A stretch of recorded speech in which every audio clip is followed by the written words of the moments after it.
Hello everybody, it's good to see you all again. I am Ashley LGR. You are watching Rosyla Streaming Network. Today, we are returning to Final Fantasy XIV. And, a lot happened in the last live stream. Very unexpected. I can't believe she's gone. Like, it's just ridiculous. Oh, man. Like,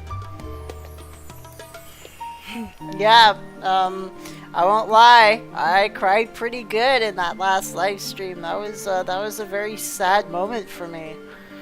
But unfortunately, with Heidelin now gone, we gotta kind of carry on her work. And as for our main target, Meteion, we're on our way. We just gotta figure out how to get there, but we're on our way there.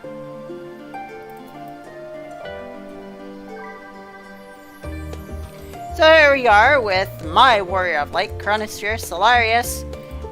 We're just gonna take a couple of moments to get all set up, and then we're gonna get ready to go. It's getting hot in here again, but with all the fans going, it was just getting way too loud on the live stream, so I'm gonna have to kind of deal with it for a couple of hours. So I'm probably gonna be sweating a little bit here, but that's fine. It's not a problem. So we are just going to get a little bit set up. I'm gonna have this little pop-out channel again. The live chat, this thing that like works when it wants to work and doesn't work when it doesn't want to work. Just gonna pop that up. Hey, look at that. It's almost the same size that it should be. So alright, so we're gonna... Alright, so you're good. I'm not gonna mess with you anymore than that. Make sure my chat is turned off. It is, so that's good. Now I just got to, well, advertise the live stream. Make sure everybody knows it's running.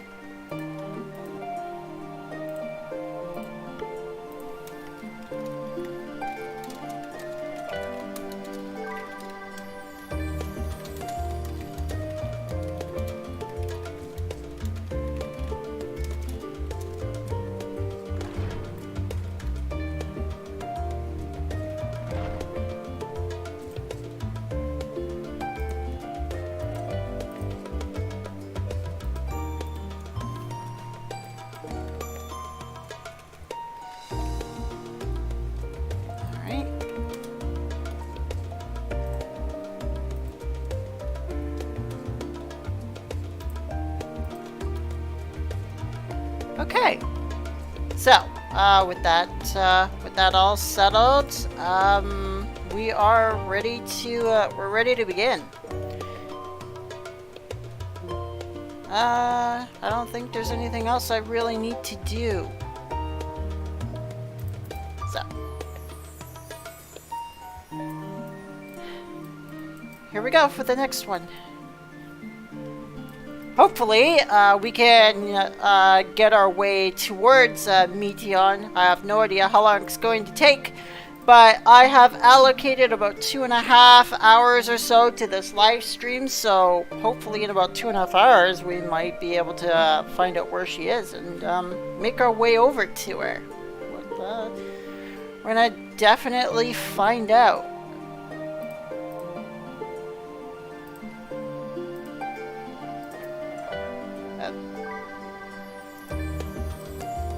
One moment. That's what I forgot to do. Forgot to go on my moderator account and log into the live stream.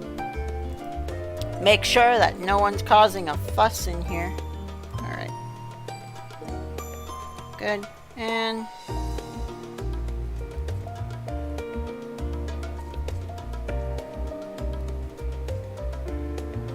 there we go. Alright, we're ready to move.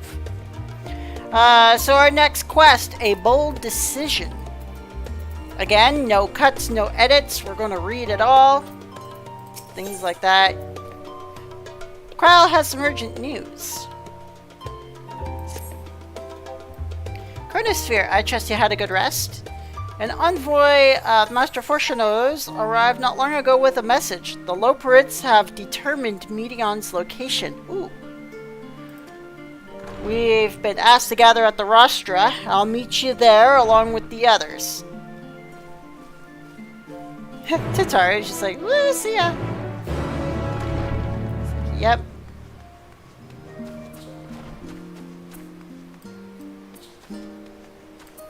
Oh, it's almost daytime. It's almost daytime.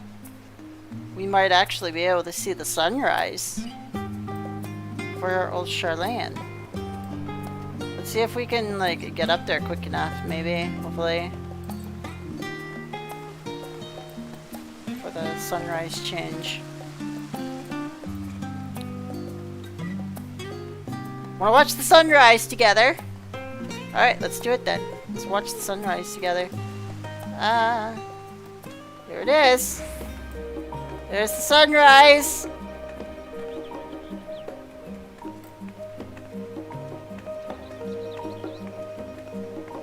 Gonna like go backwards. There we go. Look at that, you guys.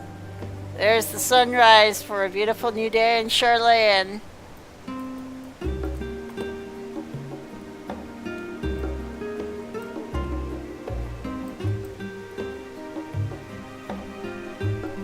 I haven't done that in a long time, so it's pretty cool to just be able to watch the sun lift up like that and just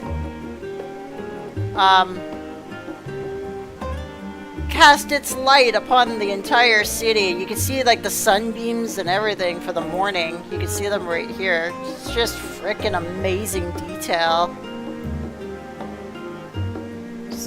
Oh, it's just so good.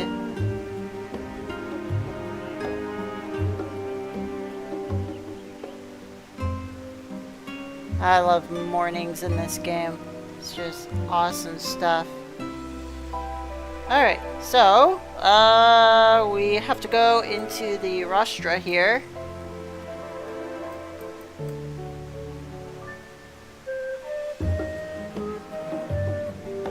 We got one of the Loperids down there, just cheating away. That's funny.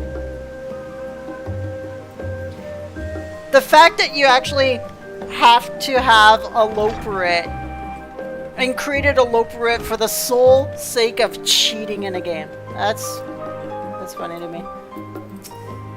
Chamberlain, you're with the Scions. Yes, there's nothing more than I can tell you of the great XIV. Oh, okay. We've already done this part. Ah, everybody's here. Oof! I keep forgetting that ledge is there.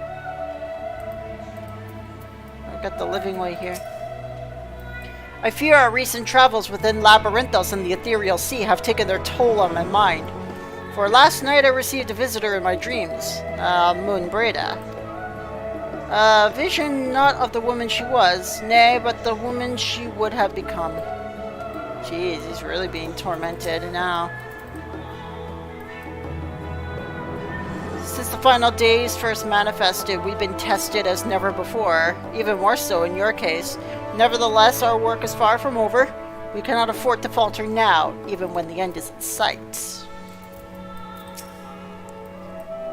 How did you sleep? Well, I should hope. It's likely the last opportunity we'll have to take a proper rest for quite some time. I probably could have done with a few more winks myself. Ugh.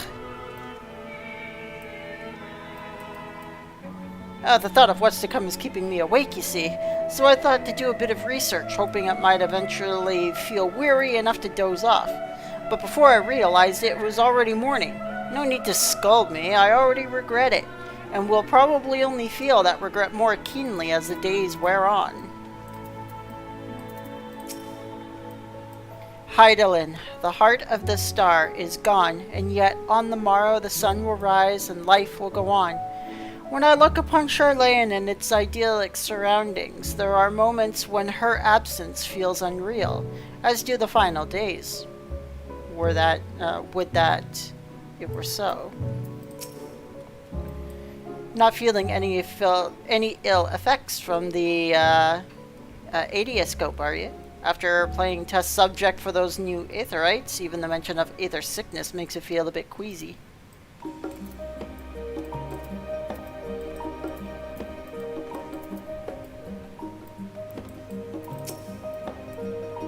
Kryl, when the forum is not here in its entirety to brood and glare at us, Master Barnier's presence alone is enough to put me on edge. Before coming, I thought to inquire after our comrades abroad. It seems that the effects of the final days have been observed further and further north of Garlemald. For a blessing, those regions are largely uninhabited, but in any event, we mustn't misinterpret this as a geographical spread. There's no telling where in the world the phenomena will strike next, unfortunately. Gods, I can hardly believe the Loporits managed to find Meteion out there, hidden among the stars. The sheer distances involved are mind-boggling. If you would know the reason for this assembly, you better ask Master Levalier. What took you so long? We have much to discuss and scant time to do it. Alright, here we go, you guys. Where is she? Where's Meteion?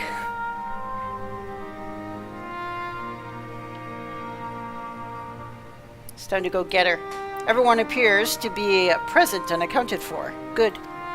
As you know, the Loporits have deduced the whereabouts of Meteion by a means of a crystal bequeathed to us by Hydaelyn herself. Much to discuss, says Pyron. Come on, man. Like, seriously? Oh, much to discuss. I thought you said much to disgust. I was like, wait, what? Your quarry's location is a place far beyond the moon, in the farthest reaches of the Sea of Stars, at the edge of creation.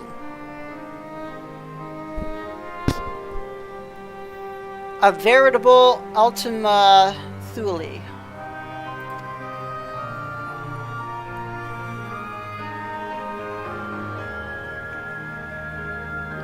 Indeed. Then how do we reach it? An excellent question. Luckily for you, I have an equally excellent answer. In theory, with its advanced propulsion systems, the moon is capable of delivering you to Ultima Thule, but the myriad other facilities housed within would greatly impede travel through the Sea of Stars. Even the Mother Crystal may not possess ether enough to bear so massive a vessel to our destination and back. However, if we integrate our Hyper Hopper into your ether burner, we should be able to fire things up and jump our way to the end of the universe in no time. Father, does this mean?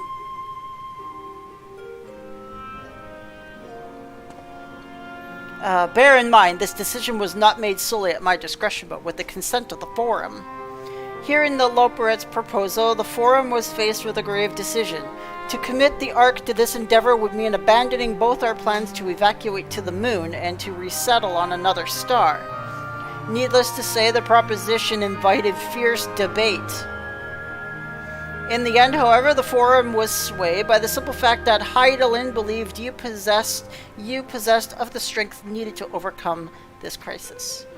The Great Exodus was, after all, a plan of Hydaelyn's own making. Therefore, if in the 11th hour she would prefer other means by which we may seek salvation, we would be fools to dismiss it out of hand. Indeed, she sacrificed everything, her very existence, to avert the destruction of the star. That is why we have chosen to place our faith in Hydaelyn, and in you. The Ark will be made ready for your voyage to Ultima Thule. Pyron says, scientists disgusted by talk about the universe being flat. I don't know. I don't know if they're talking about the universe being flat. They're talking about the universe being, like, almost completely destroyed, though. Ultima Thule sounds like a pretty crazy place. What of all the people that have labored so tirelessly to prepare for the evacuation? They must be furious. I would not be so sure. Have they forgotten your deeds in Magna Glacies? Nor did your instrumental role in orchestrating the delivery of the adamantite go unnoticed. Hello, Southwestern, how you doing? No, the people do not protest, quite the contrary. They have expressed unwavering support for you and your mission. Are the Loperites too willing to abandon the Exodus? Were you not listening when we said we were born of Heidelin's love for Aetheris and its people? If it means your survival, we would do anything to help. And you'll most certainly have need of our expertise where you're going. There's no guarantee Ultima Thule is a place that even supports life, an otherwise vexing problem our know-how can remedy. Besides, Heidelin chose us to lead the way to Meteion. Why else would she give you a crystal only we can decipher? But more importantly, we're perfectly content to evacuate Aetheris until you brought us here, Urianger. Now we're enamored with the place, so what choice do we have but to save it?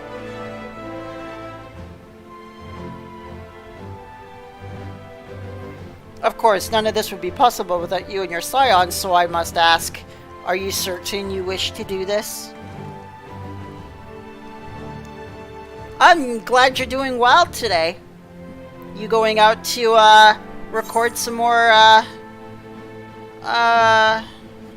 train passings today? I was going to do it over the weekend, but God, this heat, there was nowhere else going out there this weekend to do it.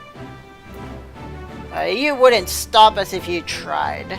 We'll avert the final days, whatever it takes. Oh, we've come this far.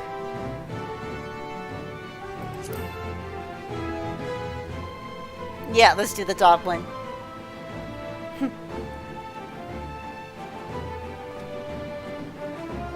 Something tells me this is not going to go the way we think it's going to go.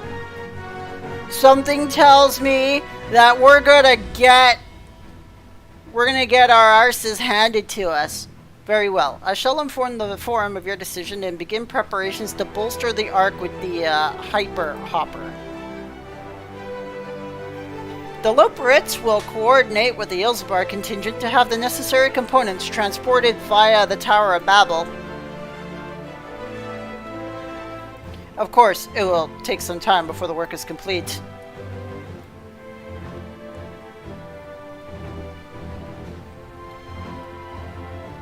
For now, pray take your ease. No, there's no time to just take it easy here. 'Twould seem there is naught to do but rest and prepare, shall we?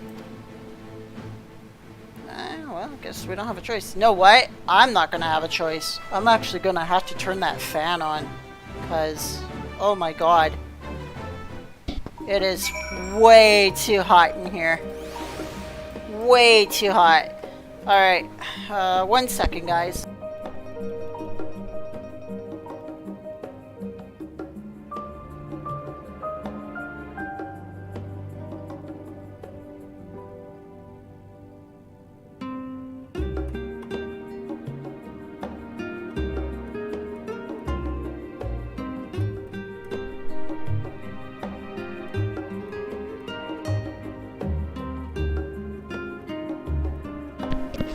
Awesome. I will definitely look at it after I'm done my live stream today. For sure. Absolutely. Oh my god, that feels a lot better already. If that gets too much for the microphone, let me know and I will... You know what? I'm gonna move it just a little bit. No, don't oscillate. Do not oscillate. There we go. Okay, so hopefully that doesn't interfere with the microphone. But if it does, you guys let me know, please, and I will move it more away from the microphone.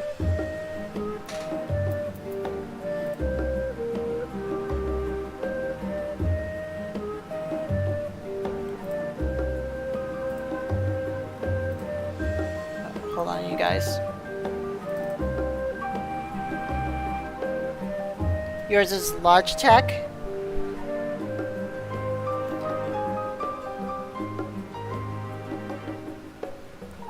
Nice.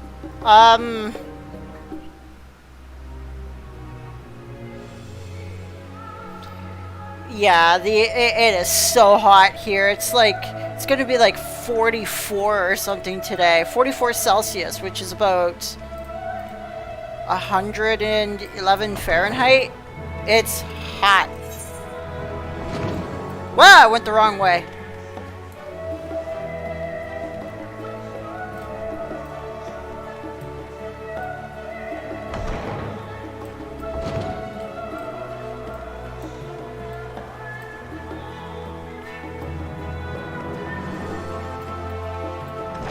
Does my microphone extend? No, it does not. It just goes up and down.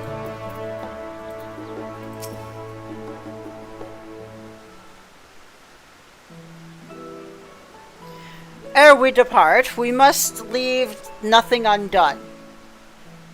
Quite. Though it is difficult to conceive of how one might best prepare to brave a domain where Dynamis governs all.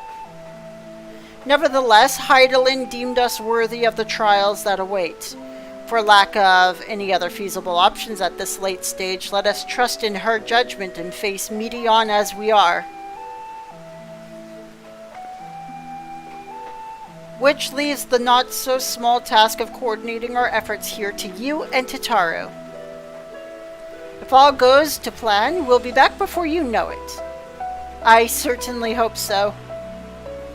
We will be praying for your safe return. Mayhap it will affect the Dynamis for the better. With that settled, we should get some rest and make for the most of the time we've been afforded. Huh?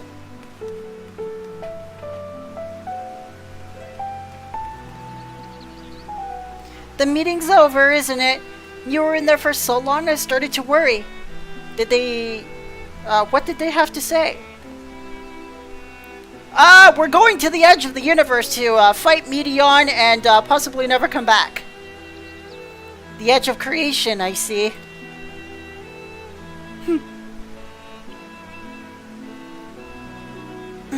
Rest assured, everything will remain in order until you return. And you will return.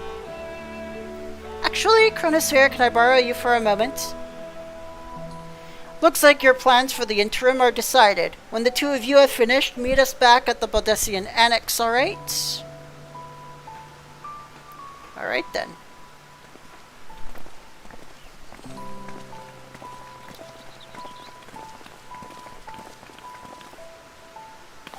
Come with me to the Agora. I have something to show you. Uh-oh. What is she up to this time? Every time she wants to show me something, she, like, puts me in, like, either weird clothes or she wants to go on, like, some kind of an adventure and I have to, like, save her skin from all kinds of monsters because she doesn't know how to fight.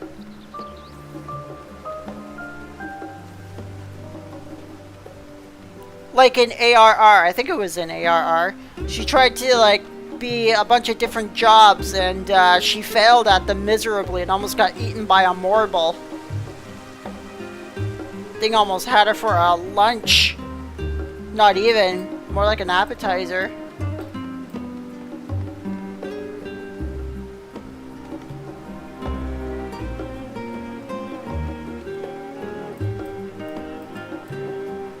As opposed to the Loporets putting you in weird clothes. You know what? A couple of those outfits I could honestly see Corona wearing. The last one wasn't too bad, honestly. But, man, like, Thacred looked really, really bad. Welcome, courtesy to Taru's Boutique. I've always done my best to provide the Scions with fashionable attire, but in your case specifically, I make an extra effort to strive for the most functional yet stylish clothing one could ask for. Not that I'm playing favorites, but you are the Warrior of Light. Faced with this unprecedented crisis, I know you would need an ensemble unlike anything I've ever created before, and I wouldn't be able to do it alone. And so, after enlisting the aid of the world's finest artisans, I finally completed my career-defining masterpiece. But then inspiration struck and I saw a golden opportunity just begging to be seized. With the help of some Thavnarian refugees, I decided to set up shop here in Charlayan. Of course, I would never charge you for any of our works, perish the thought. Vaisarud, how are things coming along? Everything is in order, Mistress Tataru. We'll be ready to open shortly. Which is why I brought you here, to be our very first patron. Would you mind waiting here a moment longer? Alright, looks like we're waiting. Following event cannot be skipped. You may wish to cancel by pending yada yada yada. Alright. So, I bet you this is going to be another one of those, like, first-person things. Yeah, I knew it. This is one of those first-person things, just like, on the first, when I was talking to Rin and the kids and things like that.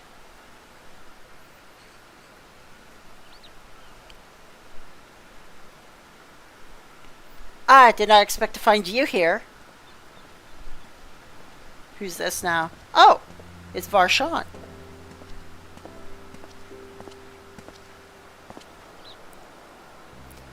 I imagine Nadana would also wish to offer her regards. Alas, after delivering our dragon scales to the engineers, she remained to assist with their work on the ether burner. This simulacrum, too, will stay in Charlayan, while I oversee matters at Razathan. It is a rather convenient means to keep abreast of developments pertaining to the final days or anywhere else. It also allows me, after a fashion, to watch over my people in this distant land.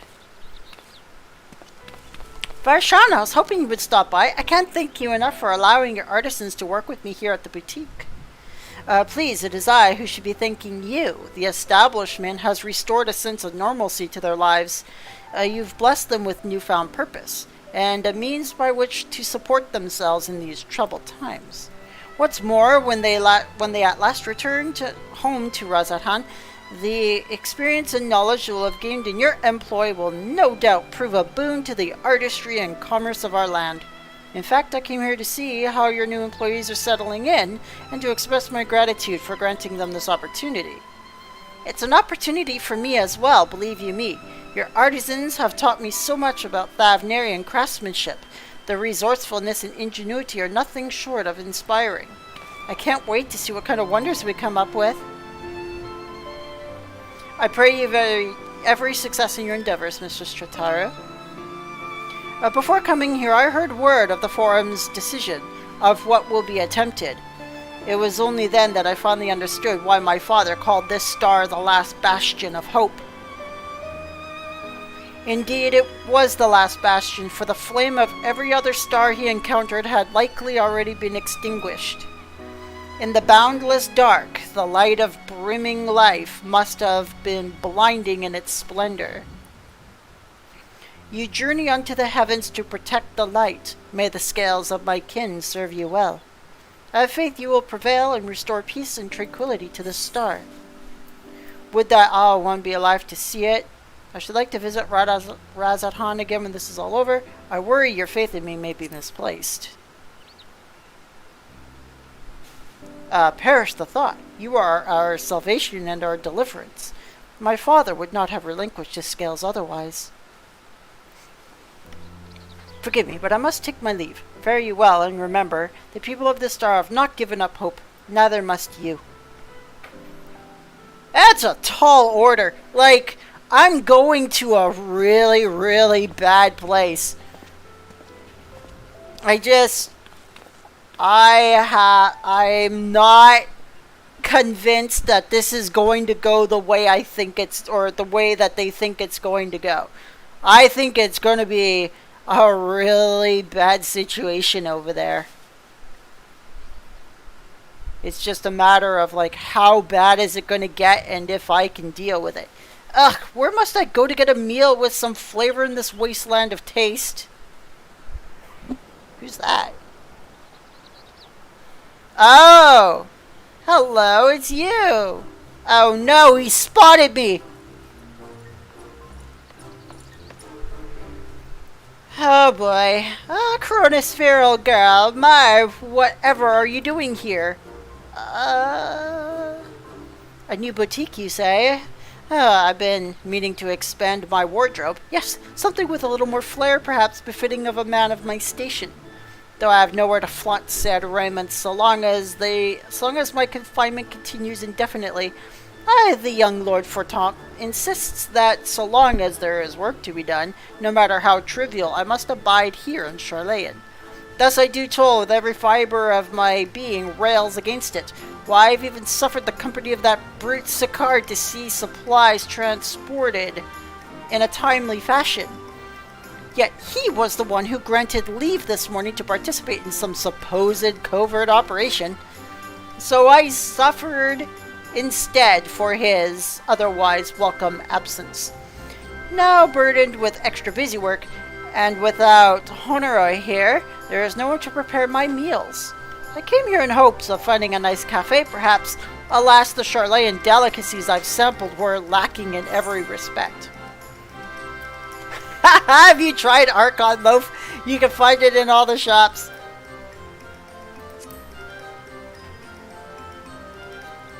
He's about ready to... Archon Loaf? It sounds sophisticated, like me. I thank you for the suggestion.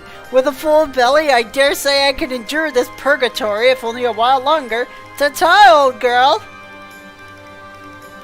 Old girl. I feel like I'm 80 now. But, yeah, I made him go and try Archon Loaf. Boy, is he gonna be disappointed. Well, well, is that Chronosphere and Tataru I spy? Oh, it's you, Mr. Stormblood. Hancock, what are you doing here? You said you were returning immediately after dropping off your cargo. Yeah, is that what he's calling it these days? Yes, that is my original plan. After all, my expertise required, aside from the delivery of goods, is well beyond my purview. But what manner of entrepreneur would squander an opportunity to study the markets of the northern seas? Worry not, I shall return straightways to Kogane once I've finished. Of course, you would find a way to turn this crisis to your advantage. She wounds me, the industrious woman running a new boutique. I'm not blind to the travails of those who fight on the front lines to deliver us from ruin. Indeed, I have every confidence they will succeed. I would make myself end my business, ready for their return. I know, right? Oh man, like, this guy deserved everything he got in Stormblood.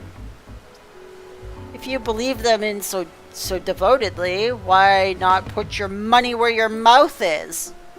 Fair enough, Tataru, fair enough. There is not more I could do to help ready the Ark and her heroes for their maiden voyage, but on your return I shall host a grand celebration in your honor at the Bocaro Inn. Accommodations are quite costly given the reputation of said establishment, but the East Eldenard Trading Company would be honored to foot the bill.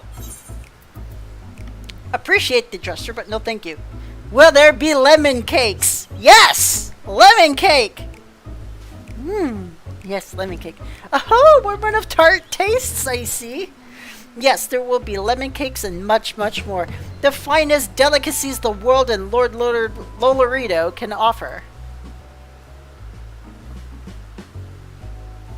Tataru! But let us speak more of this upon your return, lest I draw even more of Tataru's ire till next we meet. She looks like she's ready to smack him on the side of the head with a frying pan, if only she could reach that high.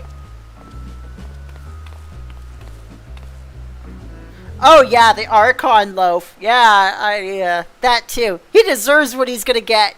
Yes. Yes, he is. Oh dear.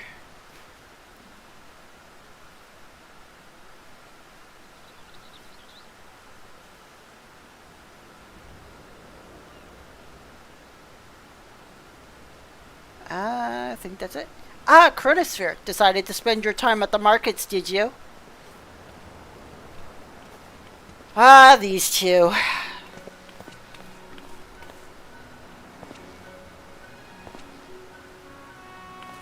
Tataru!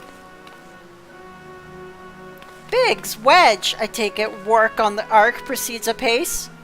It does indeed. Collaborating with the greatest minds in Charlayan and Razathan has been a rewarding experience. And that's to say nothing of what we've learned from the Loporits.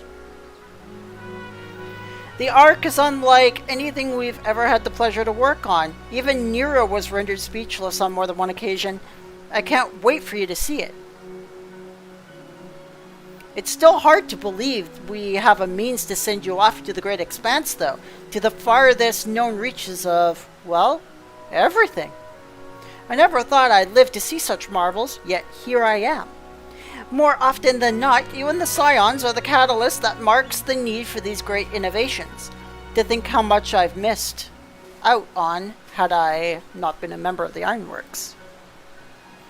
An awful lot of work, to be fair, and the privilege of being worked like a cart chocobo, mumble mumble.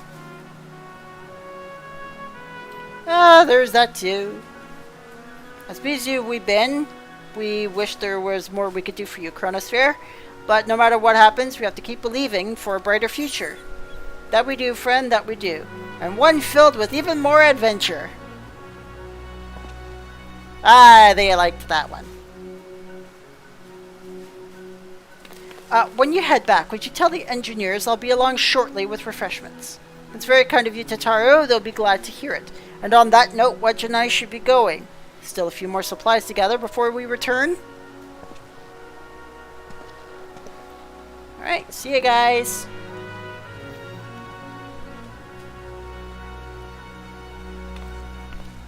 Tataru, is that outfit ready already? I wanna go! I wanna go into space! Come on! Terribly sorry for the wait. Right this way, if you please.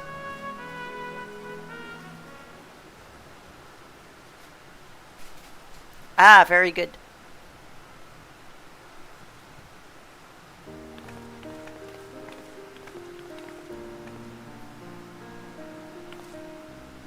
Right. I don't believe the two of you have been formally introduced. This is Varsarud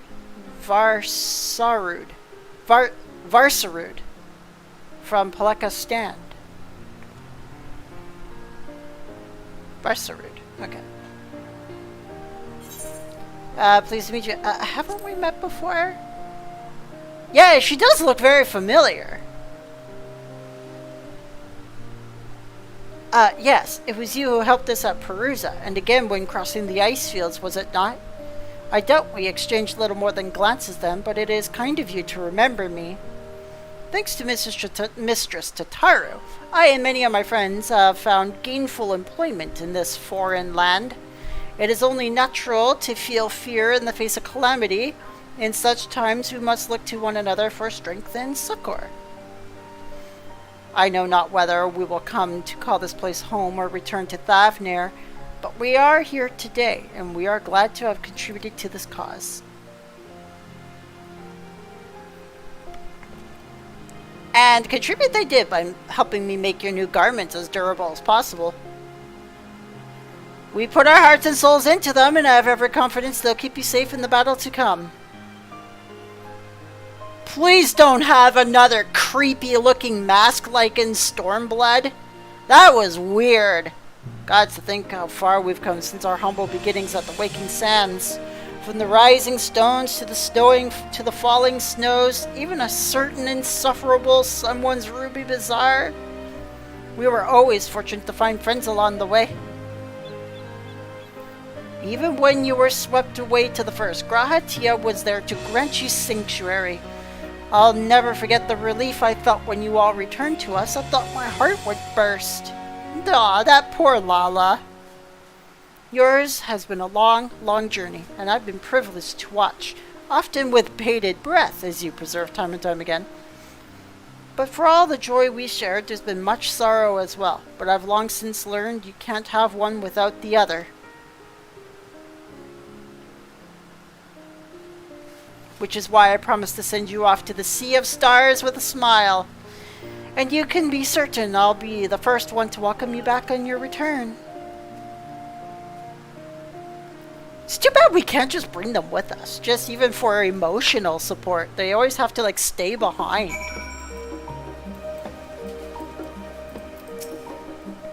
In addition to your new assemble, we have raiments and weaponry for every need, so please feel free to browse our stock.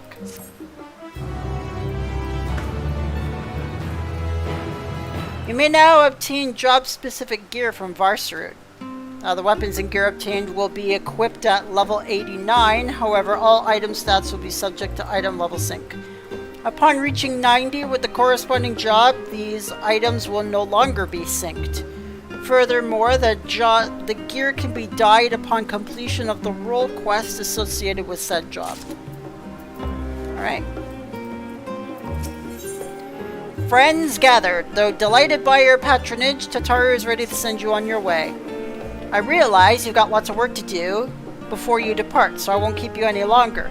I do hope you can find a moment for yourself and that others can as well. They said they were returning to the Baldessian Annex, though I doubt they stayed for long. If you decide to go looking for them, I suggest speaking with Kryl first. I'm sure they would have told her their plans.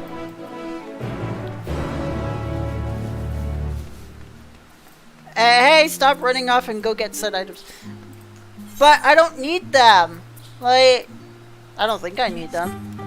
I have 510 or 580 item levels. I don't know what levels these are. Let me check. Healer. Well, these are 560s. Those aren't bad. But are mine better? Let me check. 149, 161, 154, 108. 131, 146, 99, 141. Yeah, my equipment is better than these.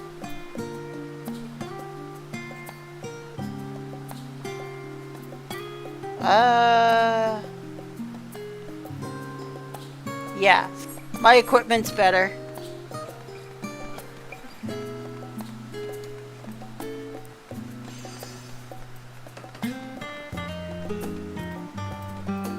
It's already nighttime. Tataru kept me all frickin' day. Holy crap.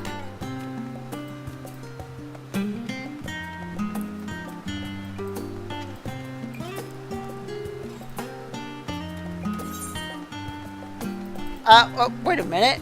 I'm going the wrong way. Damn it. It's like, where am I going?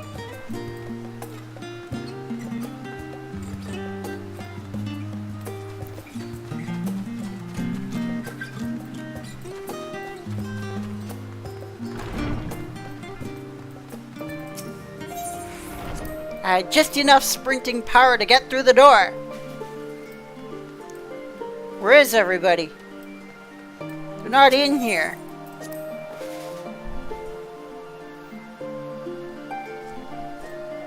Oh, duh, she's right there. You're back. I take it you received your gift from Tataru? It was a surprise long in the making, with many, many hours of fretting to get everything just right. I'm glad to see it realized and with great success. If you're looking for the others, though, they've already taken their leave. Ishtola, Thancred, and Urianger have gone to the last stand for a bite to eat. Alize and Gratia, meanwhile, thought their time would be better spent poring over books at the Numenon. As for Alphino and Estinian, well, they've elected to pay a visit to the Levier state, though Estinian seems somewhat reluctant to go. I'm sure they would all be glad to have your company if you mind seeking them out. I just want to go already! Come on! It's time to go! We got things to do! Should you be feeling peckish, I suggest heading to the last stand before Ishtola and the others finish eating. But above all else, it would be foolish to run headlong into a battle, a fatigued mess, so do remember to get a good night's sleep. Fine! I'll go and search for everybody. Grumble, grumble, grumble. I just want to go already. Spaceship. Come on. We need to get into space soon. I want to go into space soon. Alright, here we go. More reading. Rhodosphere, come to make our trio a quartet, have you? Please have a seat. We'll see about getting you a drink. Please tell me it's voice acted. I hope it's voice acted. I really do. So I don't have to keep reading. Your business with Chitauri was finished. Thank goodness I could turn it into story mode.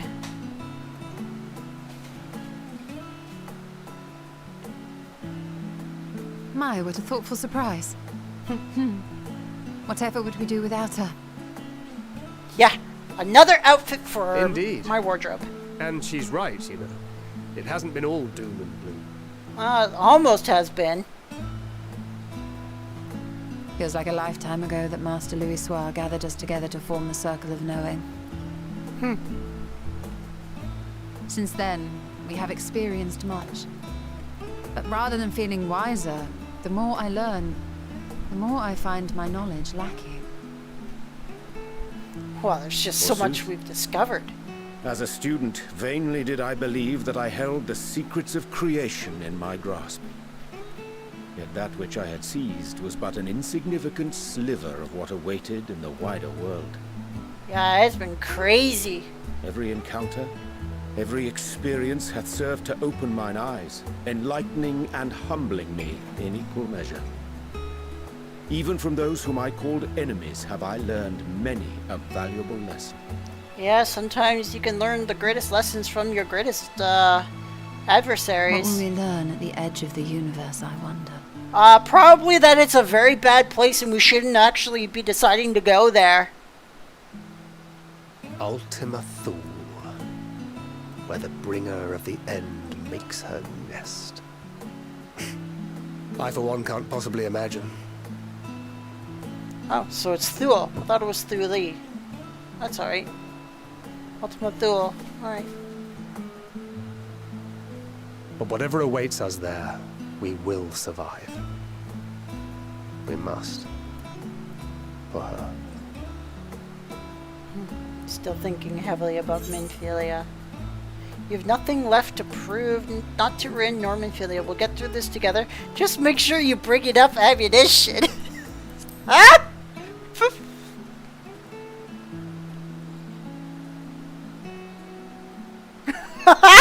His Ye look. of little faith. I know better than to leave home without ample supplies, thank you very much. Didn't pick up the gunblade yesterday. Almost seems like I it. think I used to prefer fighting from the shadows. Gods, I really have changed. Yeah, you went from a ninja to a gunbreaker. We've come far together, and if we have aught to say about it, we'll go further still. Aye, we will avert this calamity and return home. In preparation for which, we must give thought to what we hope to achieve after the proverbial dust has settled. What with the primals and Ascians all but dealt with, I suppose we'll need to look for new hobbies. Yeah. In all seriousness, We're out of work. in uniting to overcome a common foe, the disparate peoples of the world have found a way forward together. It's a truly gratifying sight to see. Yep. It's almost like we're no Indeed. longer needed. Though it was many years in the making, we have successfully set in motion the gears of fundamental change. But is it change for good or bad? With this, we have fulfilled our humble role as a symbol of hope. And I dare say it is time to bow out. Yep. We've done our part. After all, there is no shortage of hands to bear the torch in our stead. Rallied those who wanted to fight. You know, I never really considered I might live long enough to see an after. Well, we haven't finished Even it if my yet. time as a scion came to an end, I don't expect that much will change.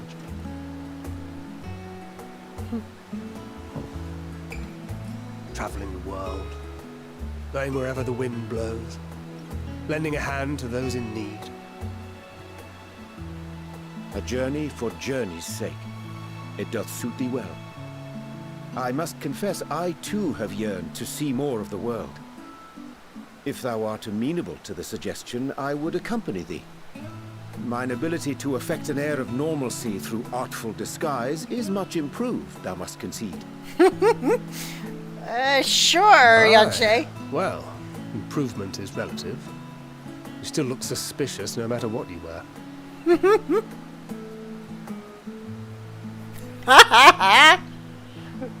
Poor What of Yanshe. you, Ishtola?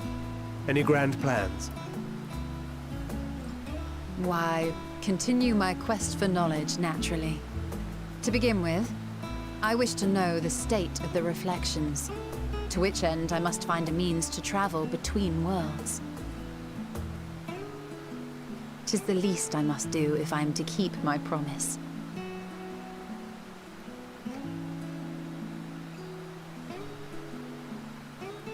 Should my pursuits prove unduly arduous, I won't hesitate to call on you. And in return, I will take you to see Reen one day. I'm sure you cannot wait to see the fine young woman she has become. Spare me.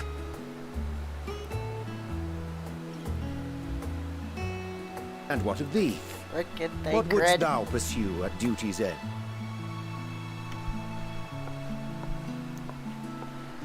Oh boy, that's a heavy question. Here's yours. My apologies for the wait. Well, shall we make a toast? Yeah, what are we gonna do? Aww. To victory. To our comrades. To the future of the star. I'm gonna take a screenshot.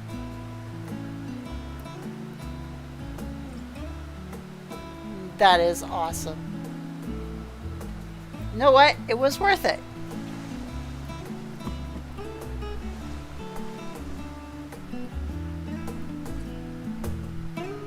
That's good stuff. It's nice to just see everybody, like, just having a good time. It's about time.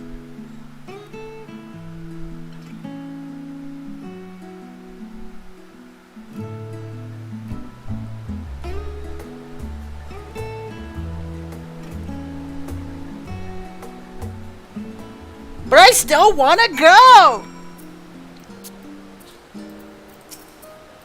Leaving so soon? I suppose it's for the best. If you'd rather not explore the bottom of a bottle with Urianje, I dare say the others would welcome your company as well, if you could find them, that is.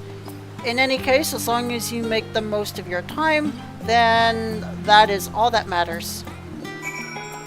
Alright. Time to go find the others. Oh, they're way over there.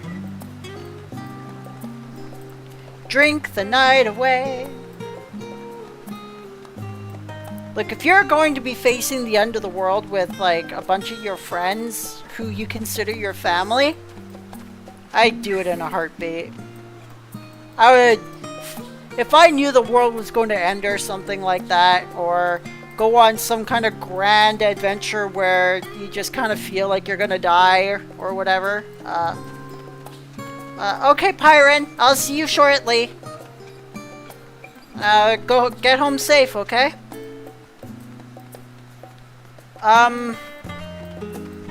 You can bet that that kind of a scene would be something I would do. I would have a drink with all of them and just celebrate. Celebrate right to the final second.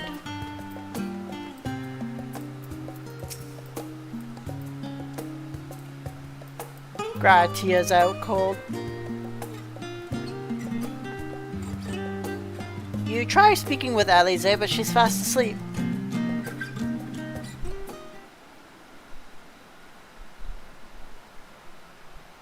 They've read and read and read until they just fallen asleep.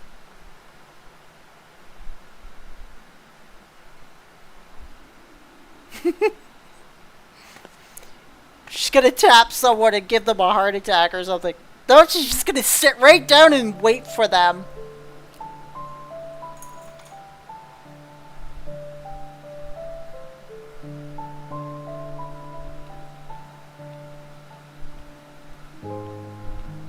It's Kryl. Oh,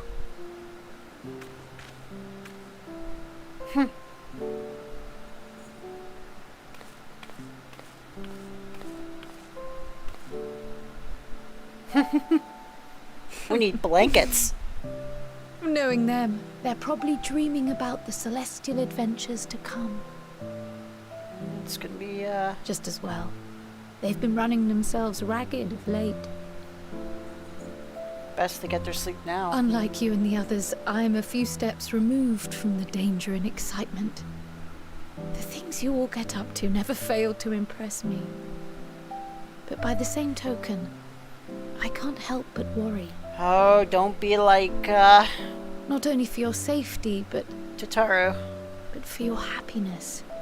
After everything you've sacrificed, you earned it 1,000 times over. Would be nice to have a romance option one of these days. From the simple pleasures of tucking into a hearty meal or collapsing into a comfortable bed, to the grand triumphs of visiting legendary lands or finding true love.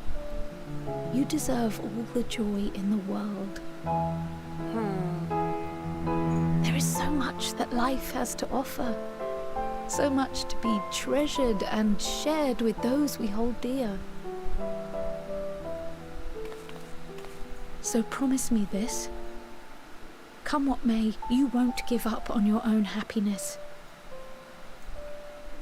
When you're out there fighting tooth and nail, it's all too easy to forget. But in the end, your passions will be your greatest strength of all. Remember that. They can also make your fighting techniques sloppy.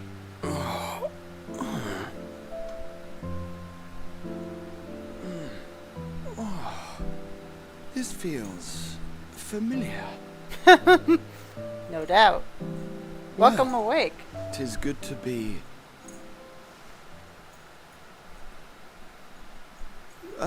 Wait. What am I? Gods, don't tell me I fell asleep. Oh yeah, you are out like a light. Not that there's any shame in it, but you were sleeping like babies. Oh, how embarrassing.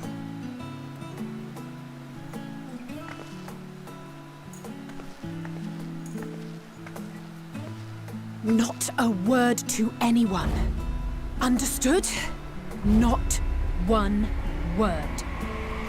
Oh, she's getting serious now. It's like, I'm told that sleeping in proper beds of your own choosing is a much more effective way to prepare for battle.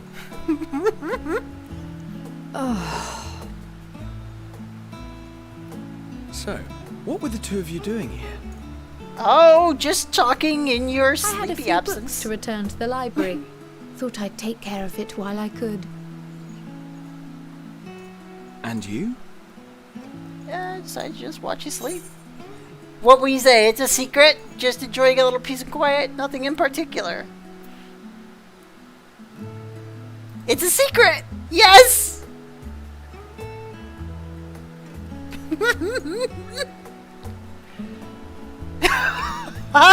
Yes, get them thinking. It's like,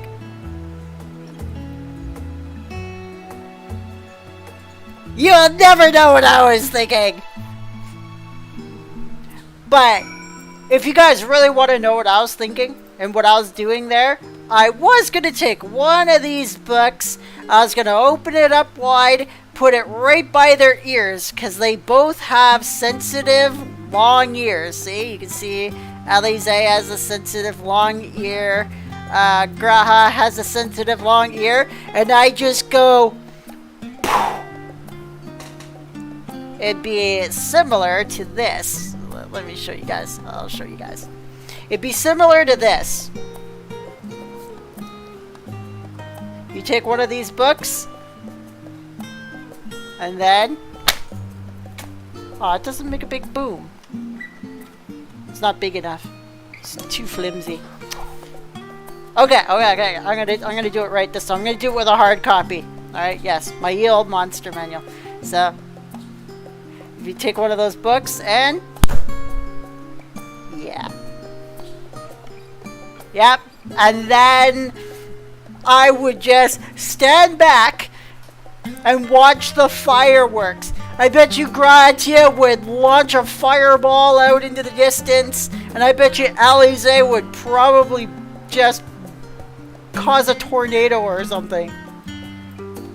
It would be glorious. I'd just be sitting there like, ah! You guys are finally awake now, are ya?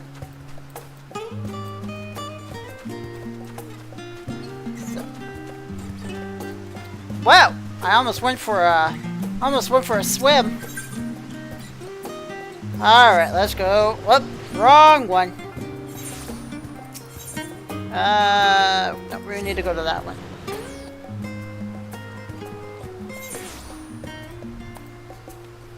All right. So, yeah, that'd be, I think that would be pretty funny. Hey, Alphino, let's go. So we talk to Alphino now, and... whoa! What brings you here? Estidian! Damn! You are looking sharp, young man! Ah, so you were worried that the Levier household might again be gripped by turmoil.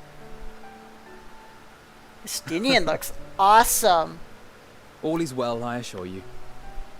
In my letters home, I had made mention of Estinian, you see. Ah, I My can mother see wished to it. meet the legend in person, and so we arranged to have a spot of tea together. Where were you in my hour of need? Fell beasts I can face, but I'm not made for idle chit-chat with lords and ladies. Get used to it. Well, I for one thought you held your own. Mother was the picture of delight. I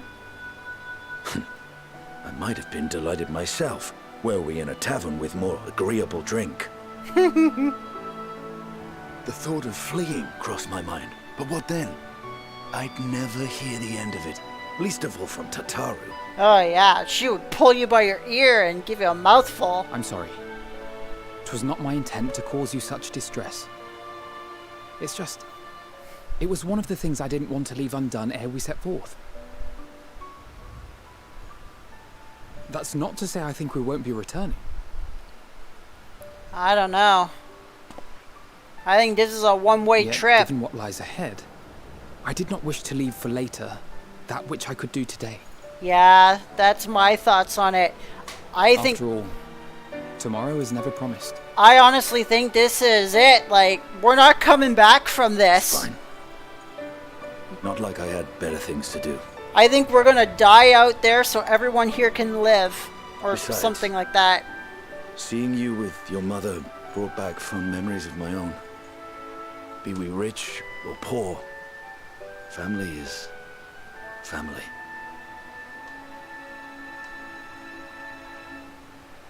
Well, it's past time we were on our way. He's like, nope, enough for that nonsense. Cat, seriously, stop clawing at my foot.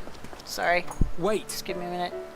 My cat was like clawing up my foot.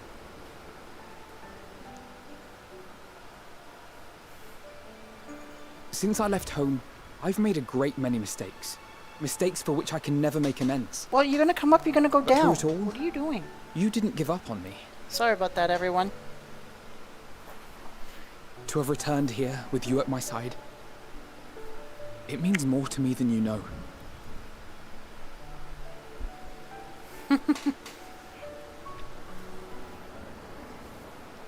Thank you. From the bottom of my heart. Just the bottom? What about all of it? I know what he meant. It's nice to hear from everybody. Forgive me, but it needed to be said. Won't be long before, I'm the before we one go who now. owes you thanks. Were it not for you, I would not be alive today, nor come to terms with Nidhogg's spirit. I am ever grateful. It's good to hear. come a long way since Heaven's Word. Suppose I ought to thank you both as well. You were never one to forsake a friend, Alphino. I'll be counting on you.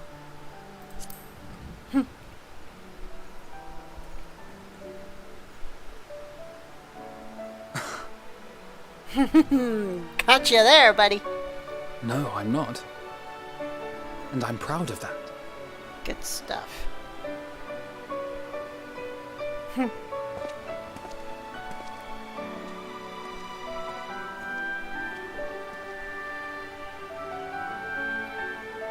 The night is over now, you guys.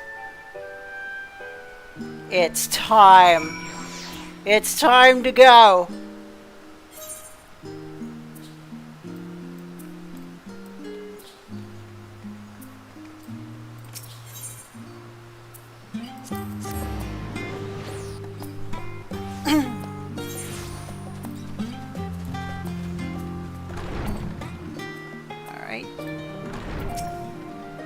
Welcome back, Chronosphere. Return to catch a final few winks before embarking on your mission, I presume?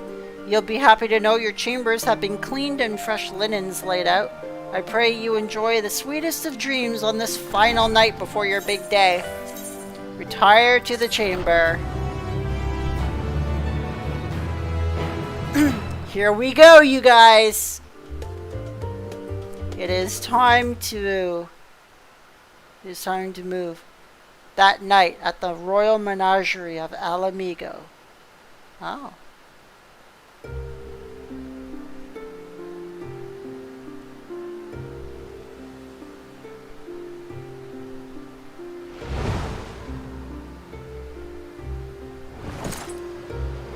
Oh, hello, Xenos. Oh, maybe it's not Xenos.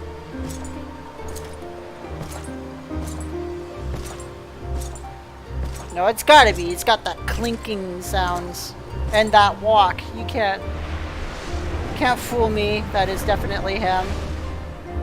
Ah, yeah, that's totally him. You will never get what you want. Not even the battle you pine for so dearly. Oh, wow. He still got Elise's message burned in. The place we fought and the place I killed him in Stormblood.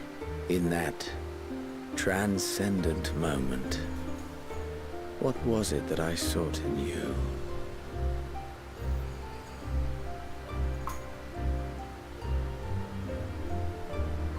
And what was it that you sought in me?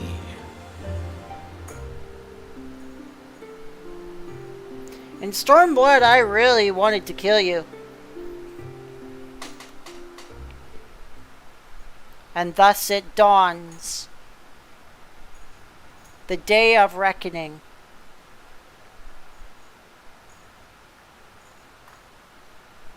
Here we go, you guys.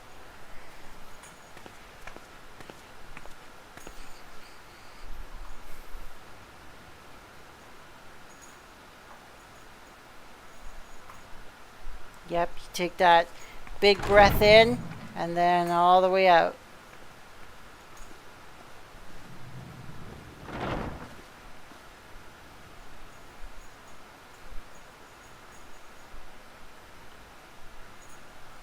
Everyone's just quiet.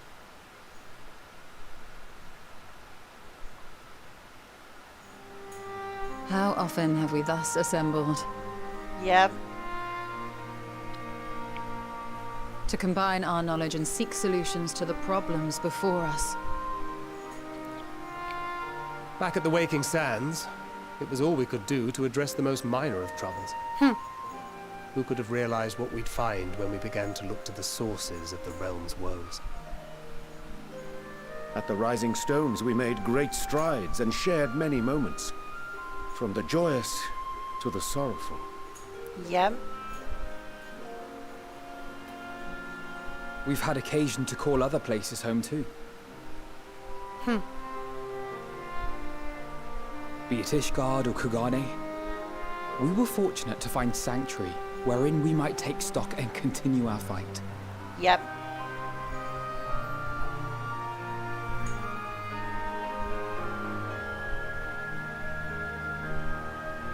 I was honored to host this company in the Crystarium. To stand with you all as we confronted the truth of the star itself.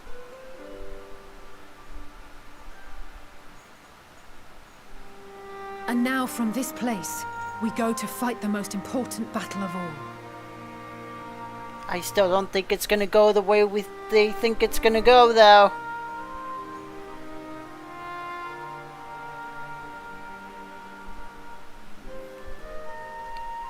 The Forum has sent word. The Ark is ready. Alright. We go, everybody. The Lockbrits naturally will be commanding the vessel.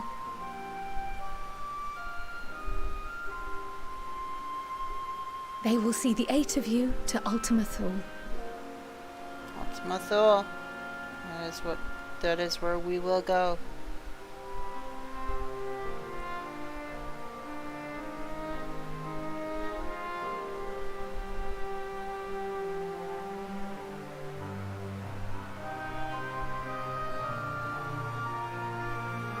Upon arriving, your objective is to find and vanquish Meteion. Yeah. As a final formality, the Forum bade me ascertain your resolve.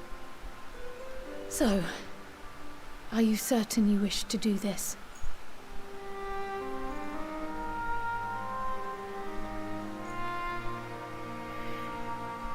We go. We are. Yep. Then, ere you report to Thalmasane, I leave you with these words.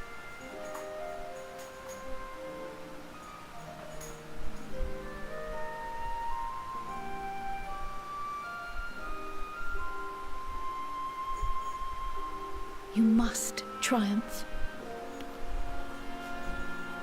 What that means will differ for each of you. To make it back home, or to simply avert doom, or perhaps something else altogether. Get there, find out we can't do it, come back and be like, nope, we gotta go. Yet whatever it is that drives you, I have faith in its power to see you through. So please, triumph.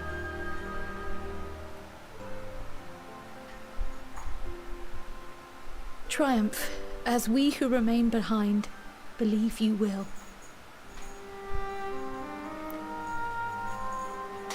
I just don't see it going the way they think it's going to go. Let us be off then. Oh, I have serious doubts. I seriously think it's still going to be a one-way battle. Wait. And, poor Tataru. Give that Lala fella a hug.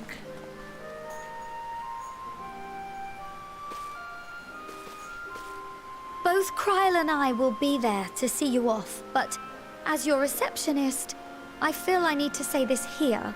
Uh-oh. Okay. Safe journey, all of you. And be safe. I thought she was going to make a complaint about how much money we spent in Thavner or something.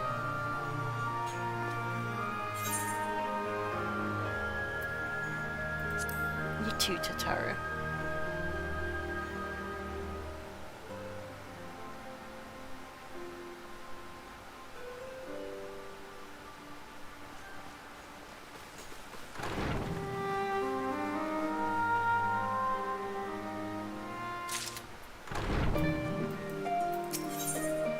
Unto the heavens, everybody! We're on our way! Ojika Sunjika is ready to send you off with a smile. I suppose this is where we part ways, for now at least. Would that I had sage words of wisdom to share ere you depart. Mayhap the teachings of Galuf Baldessian will suffice. Surrender not to anger or hatred, he said. Look beyond them, and there find true strength. What one sees beyond is open to interpretation, I think, but for me, it would be the things I cherish most in life. Things I believe are worth fighting for. Something to consider as you venture onto the stars. Oh, this is exciting! Here we go! We're on our way!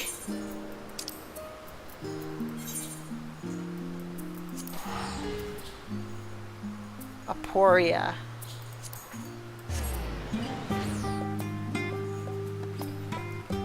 Oh my goodness, you guys.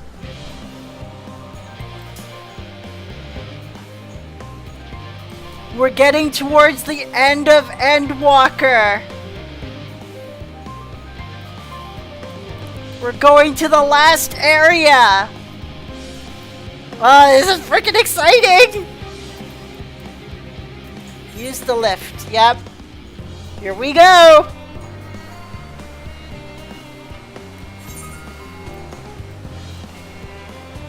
As we have seen in the last live stream, the ship is in there.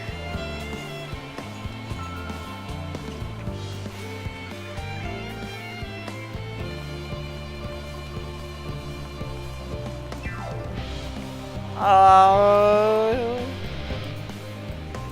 this is so good.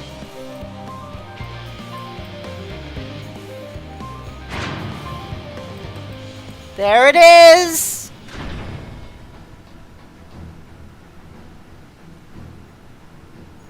There's our ship to take us into space, everyone! Damn! We are ready.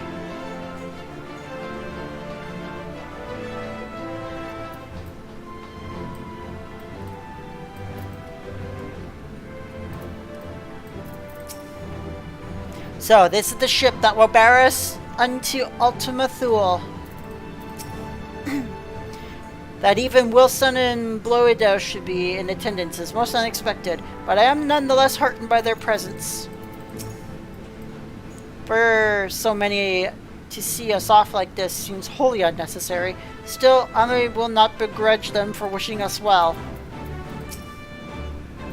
This is the pinnacle of aetherochemistry, a synthesis of modern innovation in the ancient wisdom of Alec. The Ark's engine appears to be capable of processing condensed aether in quantities I never thought possible. I'll send word to the Alliance leaders the very moment the ship takes off. Obviously, they couldn't be here, but I'm sure they'll be cheering for you every step of the way. They said work on the Ark is finished, but you certainly wouldn't know it by looking at it. Let us hear what Father has to say. Quite the turnout, wouldn't you say? Then again, who wouldn't want to be present for a once-in-a-lifetime event? Here we go!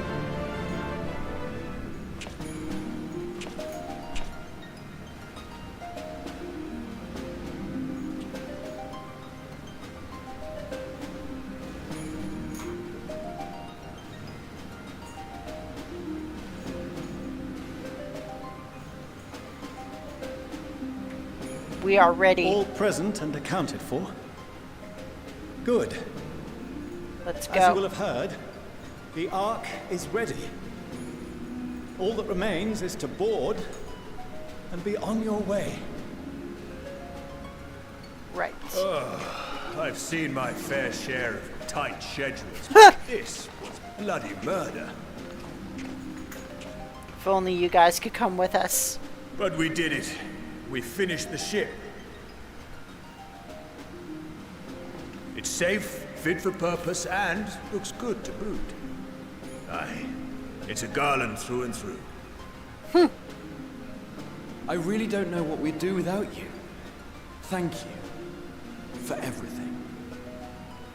It's so good. Well, the work was hard, but we've learned a lot from it. After all, it's not every day you get tasked with building a starfaring vessel. Yeah, that's for damn sure. This is like once-in-a-lifetime experience. In case you're wondering about payment, the ongoing existence of the world ought to do. But feel free to throw in a colorful recounting of your journey on your return. I don't think I'm coming back, you guys. So, have you thought of a name? A name? Wasn't everyone just calling it Father's teeny tiny toy boat? Well, seeing as its purpose has changed, I thought a more eloquent name was in order. I suggested as much to Fortuno, who seemed quite amenable to the idea.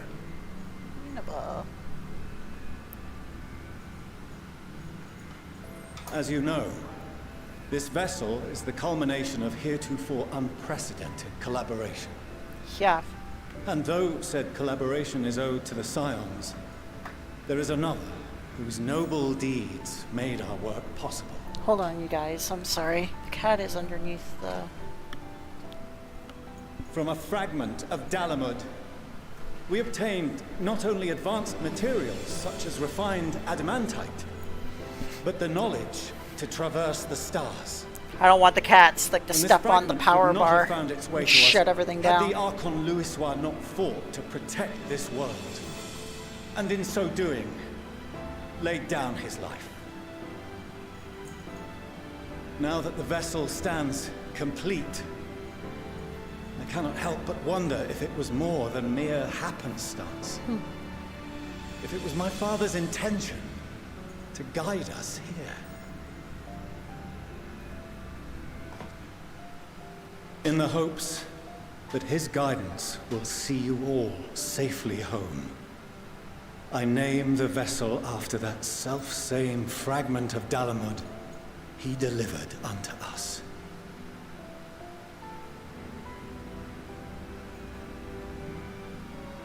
The starship Ragnarok.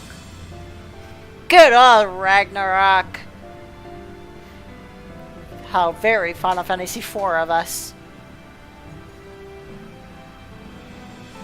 Or no. Ragnarok wasn't FF4. Wasn't Ragnarok Final Fantasy VIII? Sorry for the wait.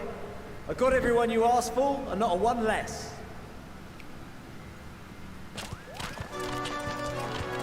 Oh, for crying out loud! There's like a... There's a whole lot of them coming in. What are you all doing here? Oh, I invited them. The representatives of those tribes with religious inclinations. You've done a fine job of readying the Ragnarok, but for it to take flight, we'll of course need the power of the Mother Crystal. Given its immense size, however, transporting it would be an absolute logistical nightmare, not to mention we'd need to shatter it into tiny shards for feeding to the engines. But a brilliant idea came to me. We convert the crystal's energy into forms that can transport themselves! Oh, damn it! Yep, he's underneath there by my power bar. Get out of there! Come on! Thou wouldst employ summoning, or should I say its precursor, creation magics. Care to explain for our benefit? Sorry about that, everyone. As you may have witnessed at Bestway's Burrow, the Loporrits are capable of creation magics, which they use to shape the moon's environment. Yet simple though they make it seem, 'tis a highly advanced and exacting art. To perform it correctly, requireth that the wielder holdeth the object in his mind's eye in clearest detail. Nice. Hence the ancients' meticulous management of concepts. Drawing upon this art, the Ascians conceived of summoning as we know it. Yeah, it Derivative didn't work that out. replaceth the complexity of concepts with the simplicity of zealotry to make manifest a creation. Didn't work out those times, though. Better be, I see. By combining the Loporrit's magics and the tribe's faith, we convert the Mother Crystal into primals of purer form and greater obedience. Summoning as it was intended, one might say. Ah, well, that's a plan, then. Indeed! Indeed! While Heidelin gave us the ability to use creation magics, she forbade us from using it to make anything possessed of a soul, or similar. She didn't say anything about fulfilling the desires of others, though. So, borrowing our friend's faith, we'll create deities using the Mother Crystal's power and send them to the Ragnarok! Oh boy. Am I the only one here concerned about the risk of being turned into a tempered minion? Oh, right, I was getting to that. From what I've read in Sharlayan tomes, it appears the Ascians shamans incorporated an additional nasty element into their summoning method. The fervent desire to assimilate others into one's belief. They took that out. Created are instilled with the self-same desire and use their powers to enthrall people, starting with the summoner. In contrast, our creation magics, the original and the best, except no substitutes. Except no don't incorporate substitutes. any of that rubbish, so there's no risk of tempering. I mean, if the being was on the scale of Zodiac, you might feel a little tug, but I think we'll be safe enough.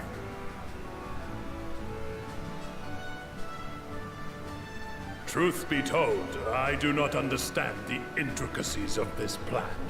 But none of us would ever turn our backs on you. When the avatars of our faith ran amok, you intervened without decrying we who birthed them. Where others vilified and suppressed us, you offered understanding and friendship. Yep. Gained allies from everywhere. In gratitude, we will share with you the true expressions of our gods. Not malevolent deities, but benevolent saviors. Very cool. Alright, you lot, we're heading to the ethereal sea. Stay in sight, else you're liable to get lost. Good stuff. Lead the way.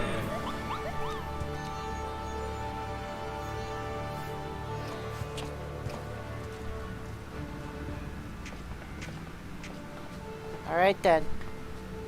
May we have a moment? Yes, well, it's just a moment. I want to get going. The day man might journey to the stars. We developed these. What's that?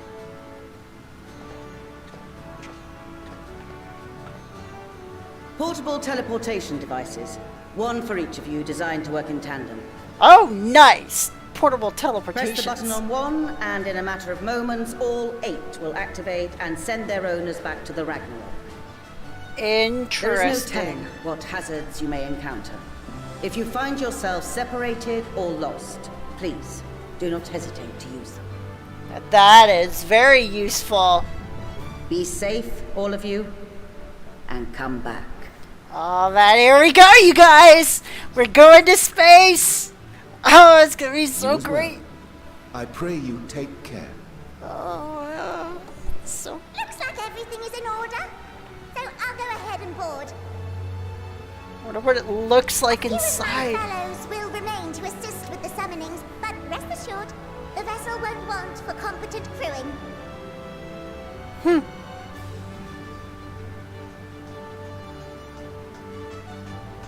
I just If take you're those ready, lowbirds and hug them. Then you should board as well.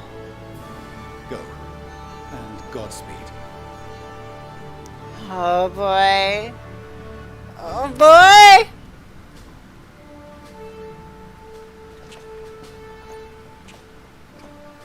Here we go.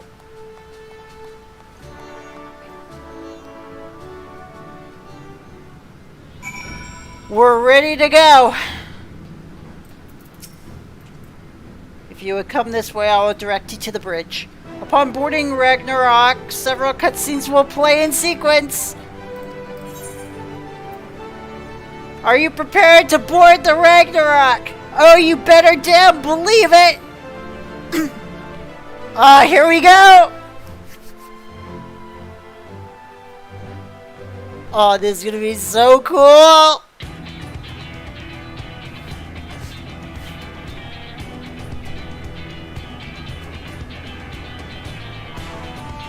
Oh, wow.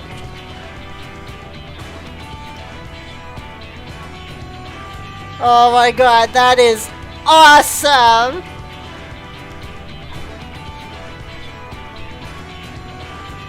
Ah! One of us asleep! Welcome to the bridge, everyone! I hope you have everything, because I can't be bothered turning back. Yeah, that's for sure. If this thing can even turn back. Right then, make yourselves comfortable. We're setting off in just a moment. Oh my god, here we go!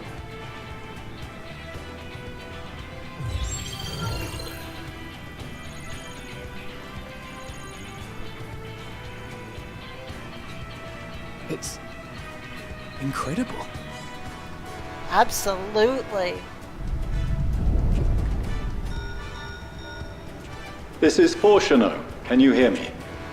Oh, nice. The preparations for the summonings are complete. Oh, here we go! In accordance with the 14th phase of the plan, we have moved the Ragnarok to the launch site.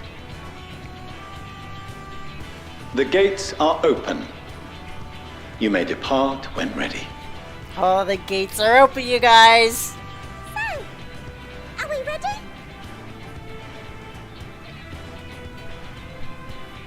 As ready as we'll ever be. Let's get going. You bet! Oh, come on! The burnt-out star's got more fire in its belly! Try it again! With feeling!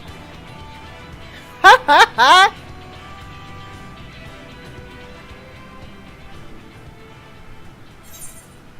Issue the command to launch. Have Alphino do the honors.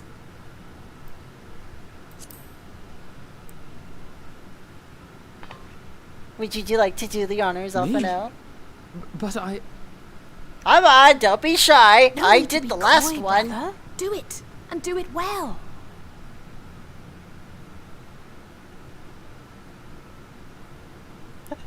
If you all insist.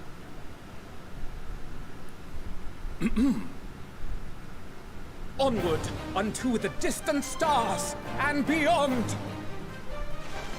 Ragnarok, engage.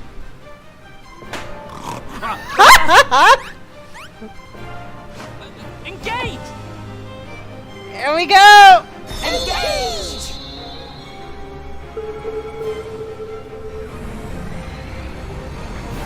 Oh man! Oh wow!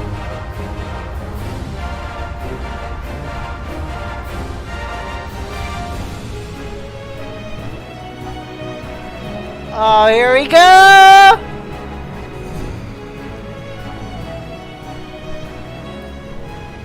Oh wow! There's like magical acceleration rings! That is freaking incredible!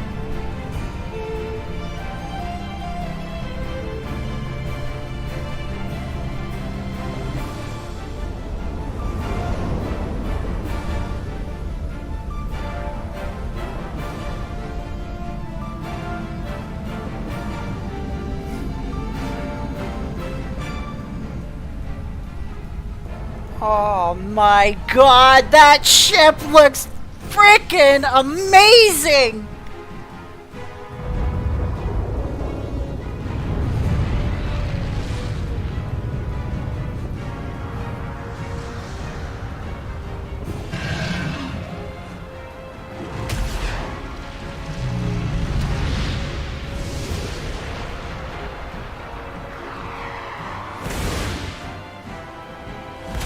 All the primals.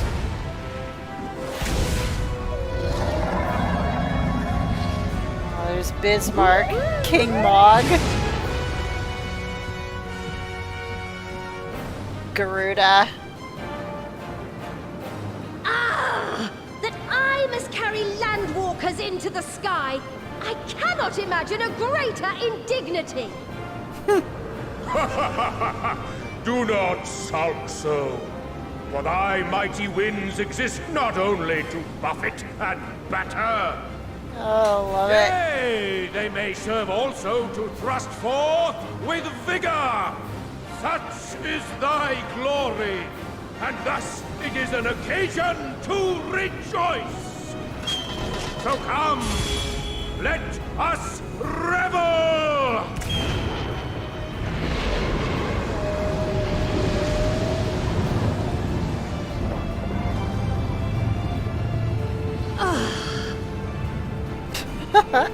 So long as the wind blows freely, I suppose all is as it should be in creation.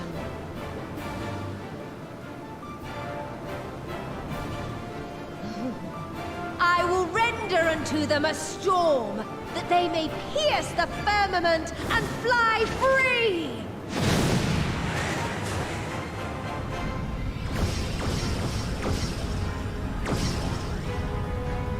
Aw, the ship's about ready to go!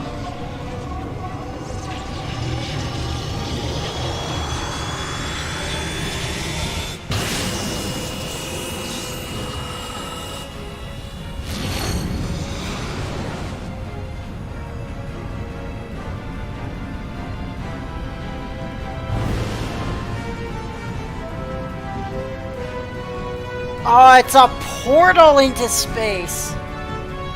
It's an ether portal!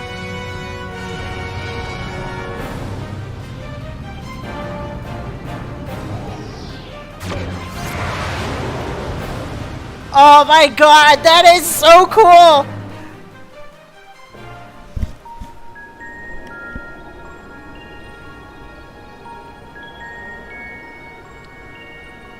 Oh my god.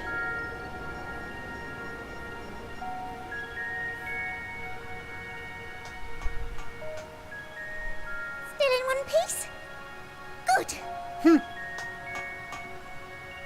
Sleeping way? Report? All's well. Fantastic, even. Good stuff. Thanks to the power of those primals, the engines are roaring and we're ripping along. All values are also within projected ranges. Time to destination is 8 carats. Perhaps 7 at a pinch. 8 carats. Alright, let's go over some points of caution. Yeah, let's do that. Our destination, as you know, is Ultima Thule. Lest you wonder, the place is not a star so much as a patch of emptiness. Makes sense. It's Dynamis. That's the extent of what our equipment could determine, anyway. From what we know of Meteion, she's likely used Dynamis to obfuscate her location. So, in conclusion, we'll only know what's there when we get there. Yeah, pretty much. We are The crew blind. and I will see to it the ship's ready to take off at a moment's notice. We'll support the search as best we can, but it'll be your paws on the ground, assuming there is any. But everything will be fine, I'm sure. Heidelin believes in you, so you ought to believe in yourselves. Just don't do anything I wouldn't. Keep waiting too long to use those portable teleporters of yours. Yep, those are gonna come in handy. Personally, at the slightest sign of trouble, I'd mash the button to bits. And you should as well. Understood. We promise to be careful. Yep. I suggest you brace yourselves. We're about to arrive and the vessel will shake a good bit.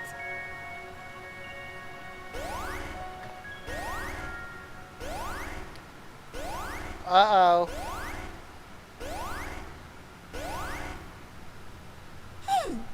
What is this? Something is interfering with the equipment. Dynamis.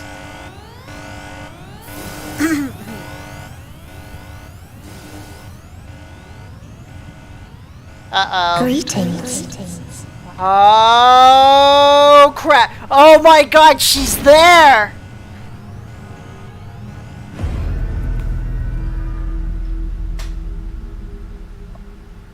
Oh dear. Greetings. Can you hear me? It's Meteion. Meteion, it's her, the bringer of despair.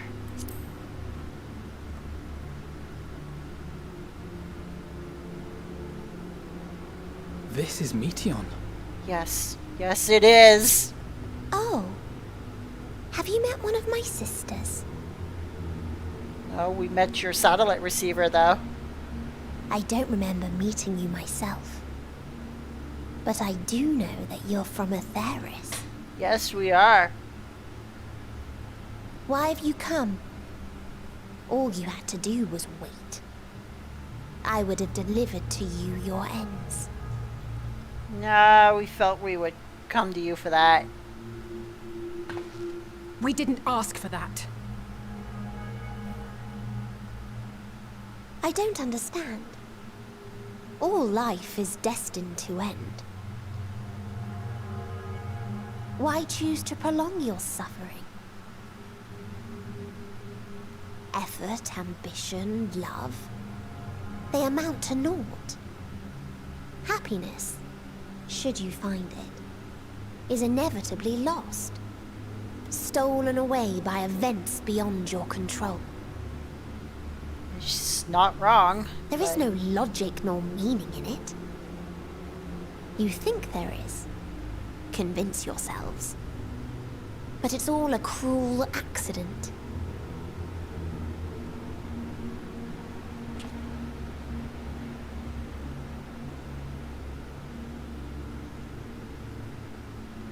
Come now. I speak the truth. A truth you would recognize if you looked up at the night sky. Oh dear gosh. She's on to us. Emptiness. Cold, dark, and silent. Your world, like every other, is but a blemish upon its perfect fabric. Life is an anomaly. It is unnatural and cannot continue. The sooner you accept this, the easier it will be. Wow, she is evil. Just to be clear, we're not here to argue with you. We know that life is fleeting, and that in the short time we have it, we're not assured happiness.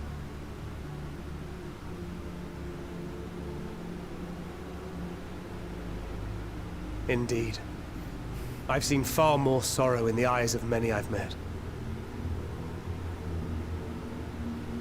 He's lost I myself have plenty of regrets. And one day they'll die with me. Gone to dust with my good deeds and unfulfilled dreams. But we accept this.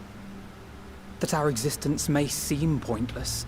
That sorrow, rage, and despair will always dog our heels. And we press on regardless. That is why Hydaelyn guided us here.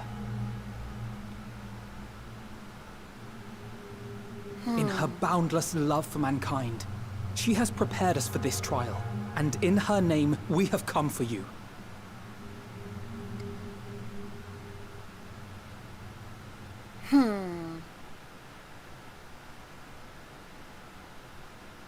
Yes, I sense it. A burning passion like unto fury. I know it well. For the same passion once burned in many a star before yours.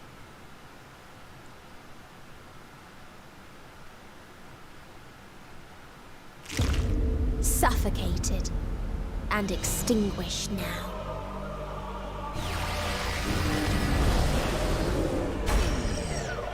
Oh man, she's destroying the ether in the ship.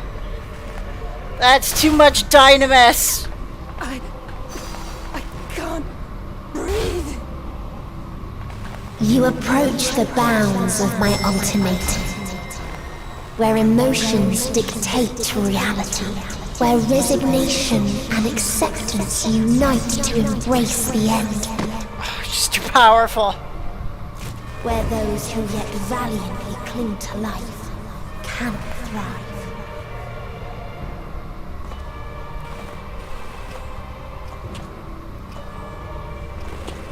Oh, Thinker, what are you doing?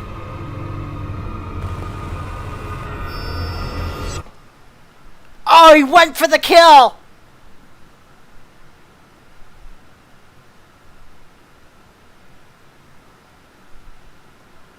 Did he get her?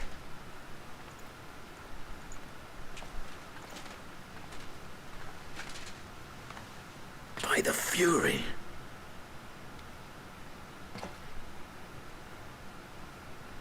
Thancred?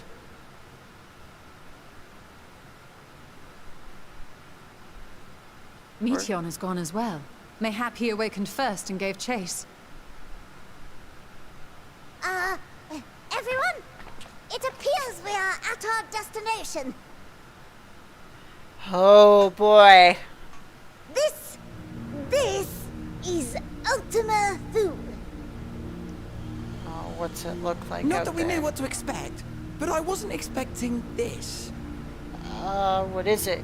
From atmospheric composition to ambient temperatures, all reading to within permissible range. This place is capable of supporting life.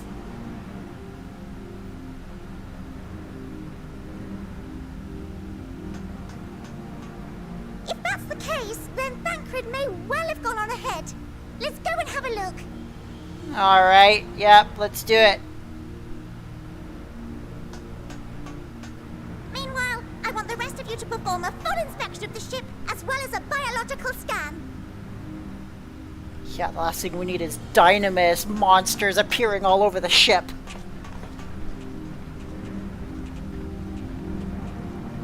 Something tells me, like, we're not going to like So what it we're was seeing. that the brave wayfarers arrived at last at Dream's End.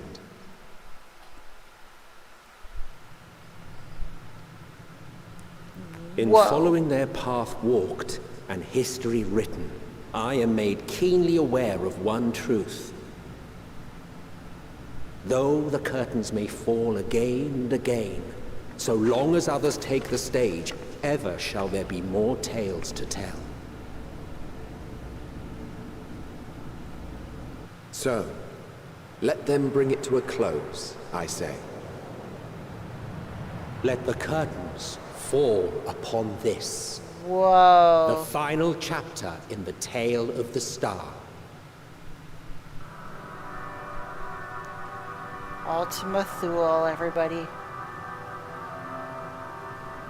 Is this a dead star? As I live and breathe, I live and breathe. Well, the environment itself shouldn't kill us. Well then, let us search for Thancred while exploring the area. The ship we leave in your care. Oh my goodness, you guys. Oh my goodness.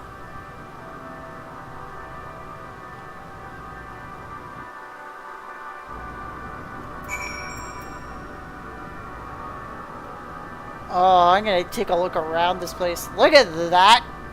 Look at that. That is crazy. Almost looks like there's like a massive chunk missing out of that planet.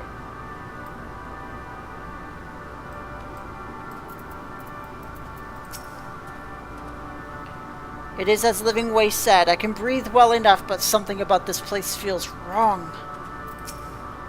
It's so dark, I can barely see anything. Didst thou witness what became of Thancred? So quickly was I overcome by Meteion's malevolence that I saw naught of their altercation. There is a dizzying, disorienting feeling about this place, as if I could lose my footing at any moment. We must be careful. We were clearly no match for Meteion, yet we survived unscathed. But how? If Meteion should strike again with such overwhelming force, I honestly don't know how we are to oppose her. This is her world! We're not on Aetheris anymore. It is exactly as Hydaelyn said. Ether will avail us not. Which means here, in this world, what's left of all of them, looks like this place has been completely eaten by dynamis. She is literally God.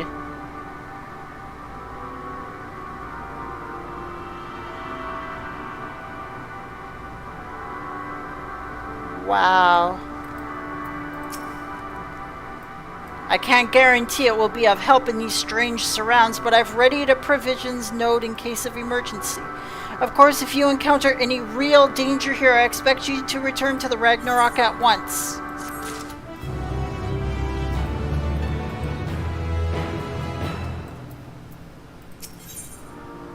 A strange new world.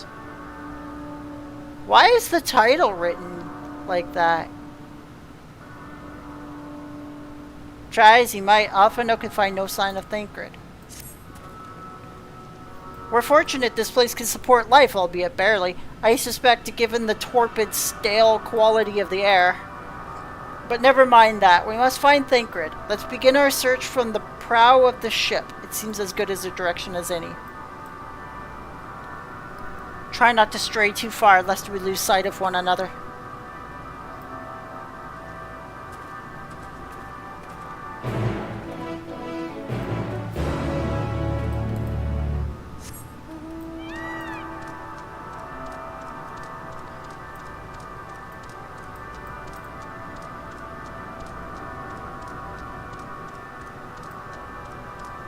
I'm gonna take a look around this place. Alphino's over there.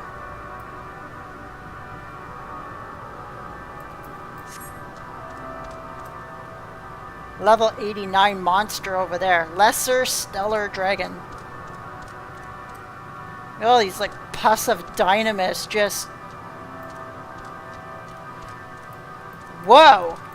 There's a whole... Whoa.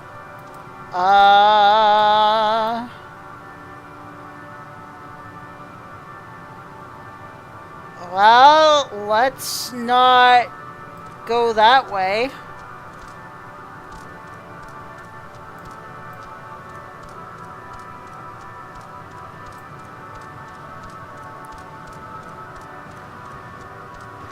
Whoa. Look at that planet. Whoa.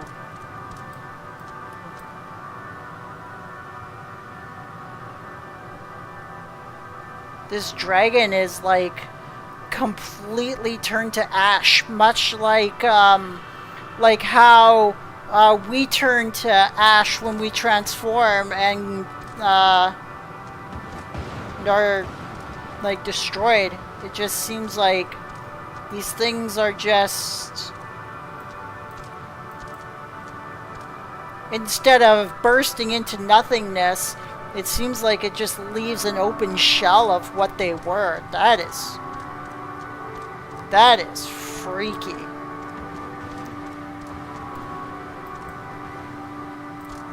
What's this?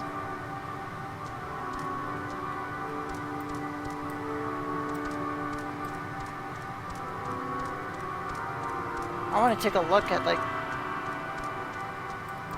there's a Stinian. This cannot be real.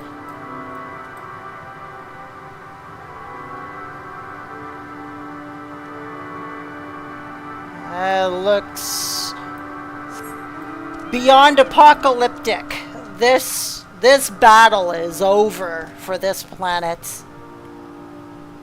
Whoa. Look at that planet over there, though.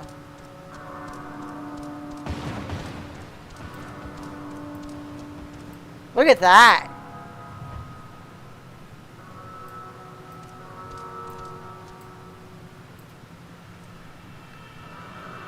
It's like Dynamis ate into the planet all the way to its core, and it looks like it's still feeding on the life force of that planet.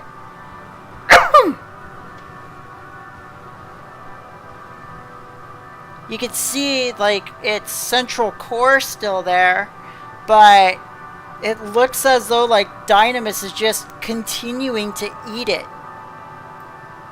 It'll probably just end up dead like all of the rest of this. Like, the same thing's happening to there, to that over there. You can see, like, Dynamis is literally eating into that world there.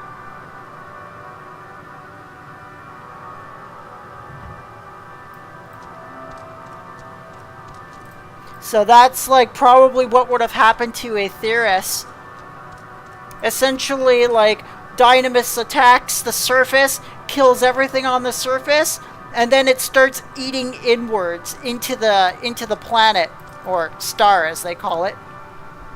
And then, like, once it starts, like, or continues eating its way in, it just devours more and more life until there's literally nothing left. So if we essentially allow Dynamis to continue doing what it's doing, in time, it is just going to kill everything on the surface. And then once it's done devouring that, it's just going to literally eat into the planet. It'll eventually reach the ethereal sea, which is completely covered in ether. And upon devouring every single element and life force in there livestreamed of ether, the planet will just completely cease to exist at that point. All those souls in the live stream will be literally devoured like the rest of the ether there.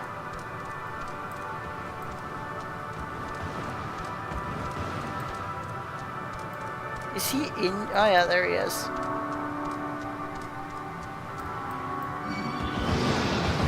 What the? Ah! Hold on, I gotta kill this thing. Kind of stuck. Oh, there we go.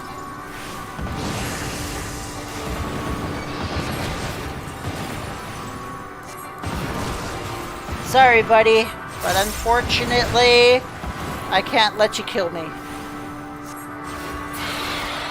Rest yourself. Dynamis crystal.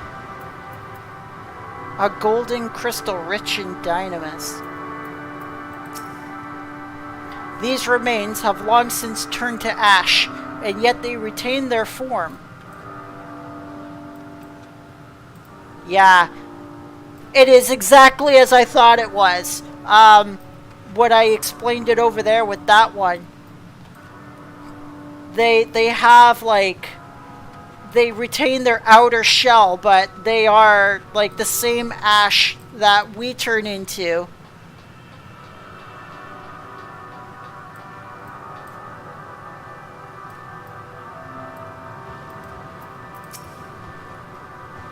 Ruins. But of what, I wonder? Perhaps we can find something to help us understand the nature of this place. A relic? An inscription? Anything? Molten structure.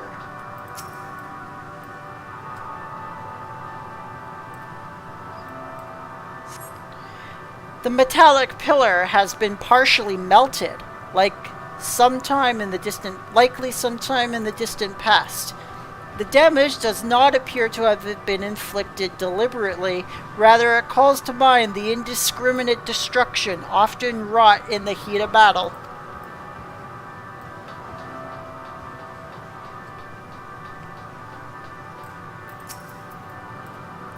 Look here, this part is relatively intact. The intricate design of the top suggests it is man-made, though its builders were surely not men as we conceive of them. Having said that, I swear I've seen this pattern before.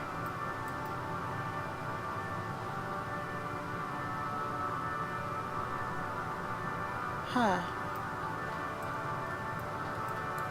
I wonder where.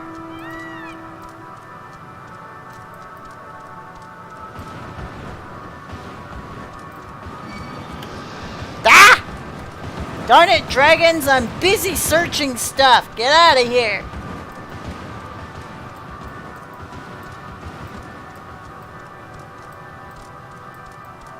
Let's go see Estinian. I thought this hill might afford a better view of our surroundings. A poor decision in hindsight. Besides the light from the ship, it is all shrouded in darkness. If Thancred is here, I'd never know it. From what I can tell, we are near the edge of an island, if you can call it that, surrounded by floating debris.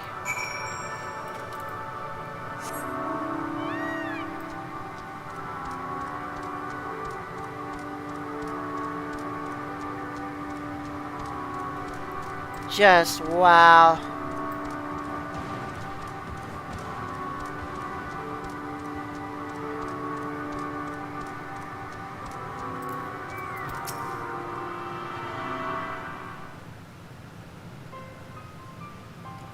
Were you able to find anything?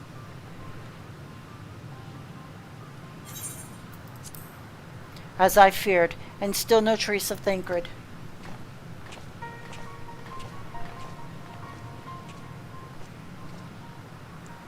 There's nothing but emptiness as far as the eye can see, which unfortunately isn't very far.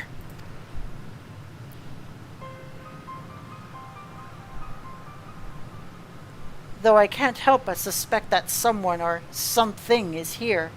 There are times when I sense it drawing close, and then a chill washes over me, leaving me exhausted. Leaving me with feelings of death and anguish.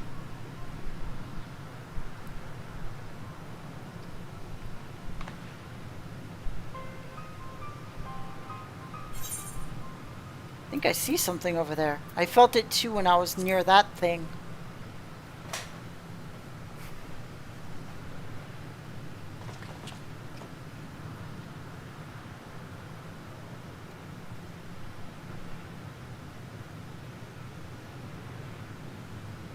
What are you talking about? There's nothing there.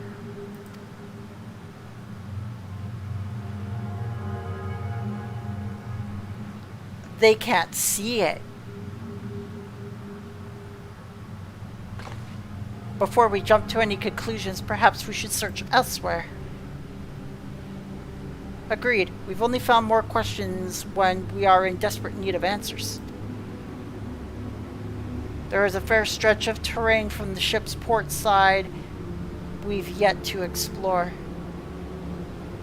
Let's try searching there then. They can't see these monsters! Why can I see it? Chronosphere, a word before we join the others.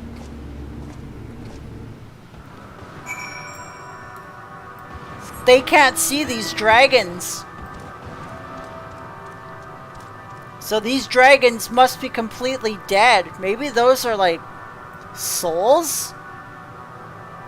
Souls that are just kind of wandering dynamists? Guess they're just trying to cling to life or something. And like, because every single time you see one of them, you see one of these. And this one is completely dead, destroyed. That's dark. That is just dark. Wow. That is evil.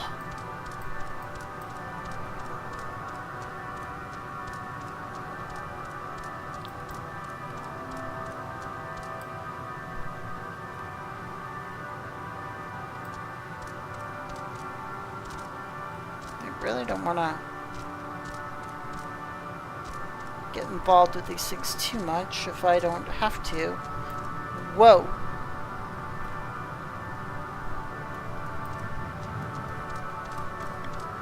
With every crack in the ground, dynamis just flows in and just eats at the element.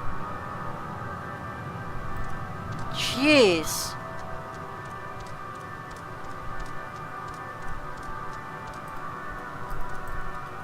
Forever, like, unsatiated.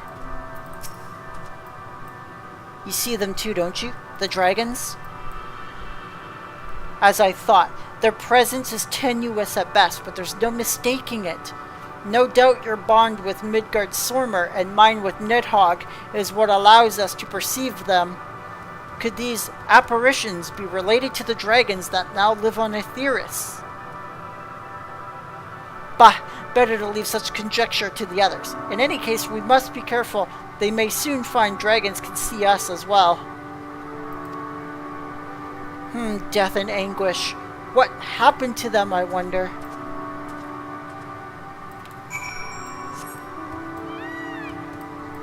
This is the planet that Midgard Sormer escaped from.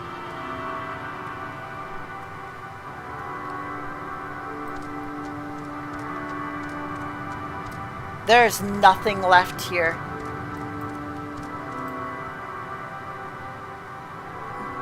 All these flowers are dead. The stems are just completely dead. Everything.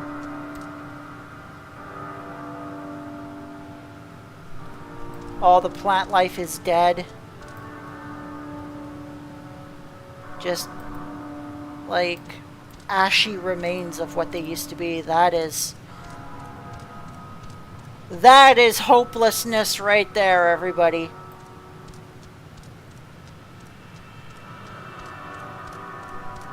That is just pure hopelessness right there.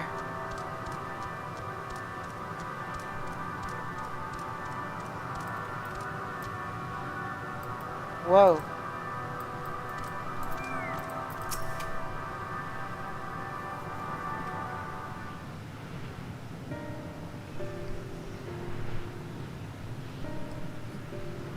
Well, it looks like an aetheryte, but it doesn't look very healthy. Looks mostly eaten. Dragons? Here?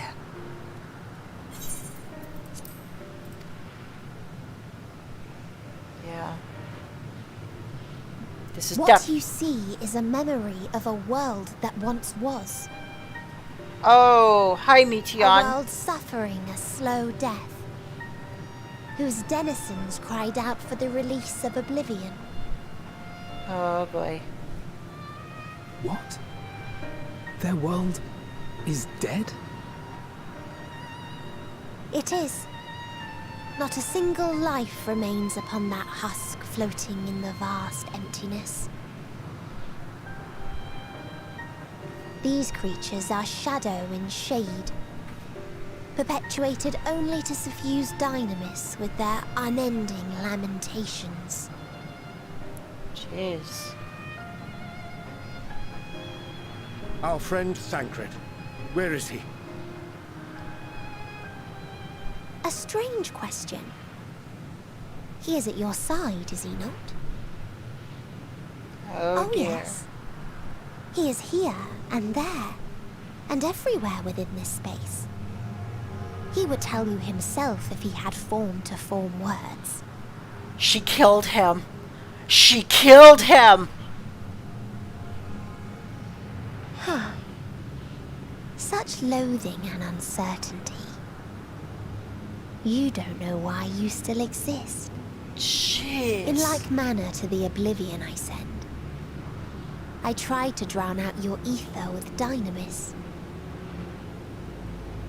Beginning with this Thancred, who came at me despite being unable to breathe. Because he was the weakest in ether. Such a simple thing, unmaking men.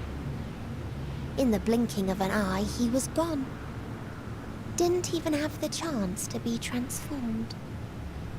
Wow. Yet somehow, he managed to leave a slither of himself behind.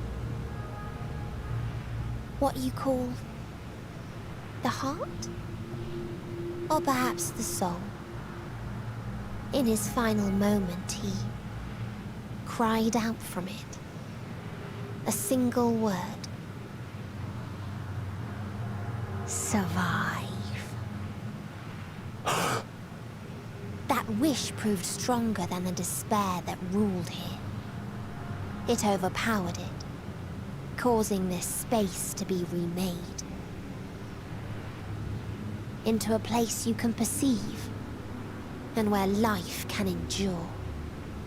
That you draw breath is proof that his soul lives on. For how long, however, remains to be seen. Jeez. Well then, we should hurry and tend to business.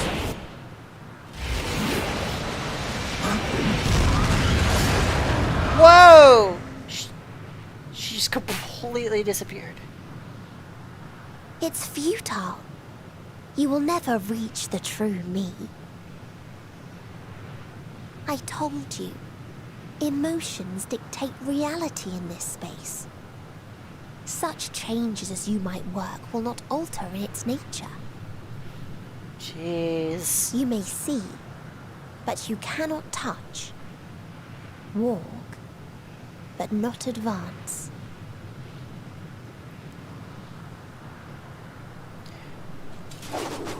Oh my god. Meteion holds too much sway here. Oh yeah. How do we contend with a foe who can unmake us on a whim?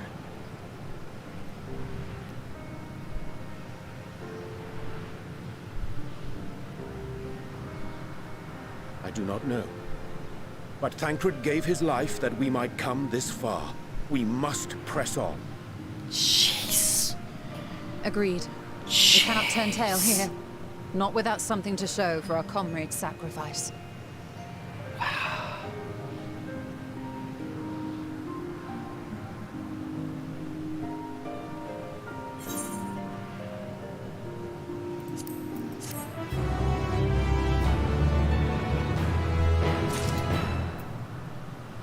Holy crap.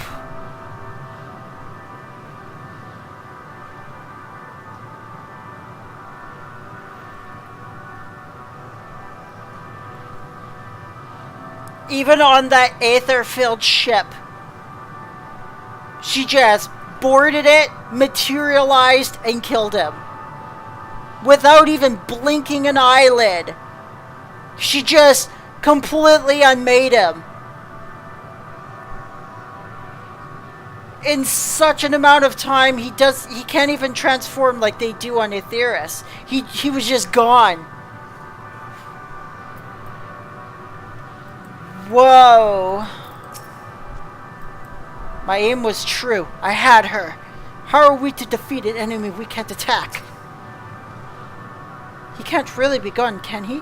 Meteion herself said his soul persists. That he is the reason we are still breathing. If so, then maybe. Maybe. I understand now why the Loperites were surprised to find that this environment could sustain life. There but for Thancred's sacrifice. His will was strong enough to reshape Ultima Thule that we might survive, that I might see again. His sacrifice must not be wasted. It's hard to believe Thancred was able to overcome Meteion's will, yet here we are, would that the price for his victory had not been so high. Unburdened wings, yet you can see the spelling's a bit different. Despite Meteion's words, Urianger cannot accept his comrade is gone. Soul without body, a form of being with which we are not wholly unfamiliar. Indeed, for we existed in a similar state when residing in the first. The circumstances are rather more dire than that, 'tis true, but I choose to believe he is not forever lost to us. Regardless, in sacrifice he hath afforded us a chance to prevail. Let us not squander it, and ascertain the nature of this realm that we might confront and defeat Meteion. Estinian Chronosphere, would you accompany me in speaking with these dragons? Mayhap they can enlighten us. I would ask the rest of you to survey these surroundings. If there is a path that may lead us to our quarry, we must find it. Very well. We can reconvene here when everyone has finished. Meteion said these dragons are shadow and shade from a world whose denizens sought oblivion. As such, they're not like to be amenable to company, let alone conversation. Cat. So please be careful. That was not part of the writing. Cat. What? What? What are you doing? You can't just come up here and climb up here. Let us split up and gather what knowledge we may. You're not like 4 weeks old anymore. You're a little too big. You're getting a little too big for my hand to just keep you lifted up like this. You're getting heavy. Yes. You're getting heavy. You know that, right? Oh, you're falling asleep. I need my other hand to play this game. Yeah, I need my other hand to play this game. Why don't you go down to my lap? Yes, cat can. Come on, guys, don't encourage him. Come on. Turn back to the lap. Back to the lap. Come on.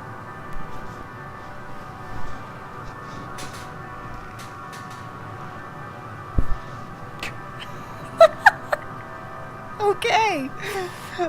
Oh, that's hilarious. Oh, you're so adorable. Oh, I love you, boy. Oh, I love you so much. Ah! Hey! Cat, like, come on.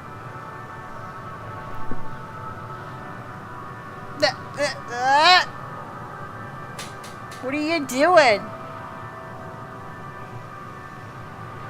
You gotta get off of me. Ah!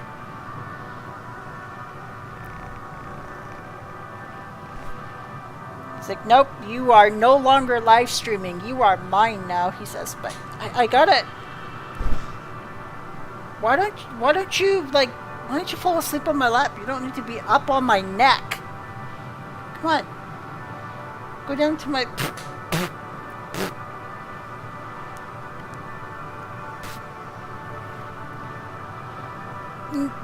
That's not any better.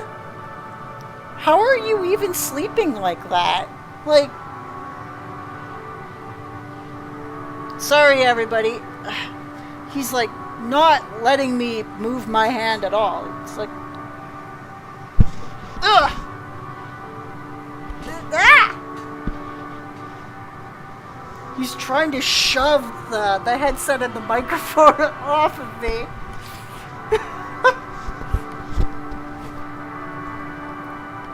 He's trying to mute you guys. That's hilarious.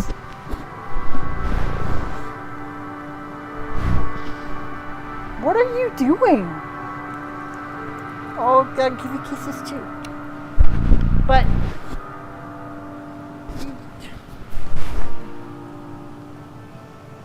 What are you doing? Are you comfortable?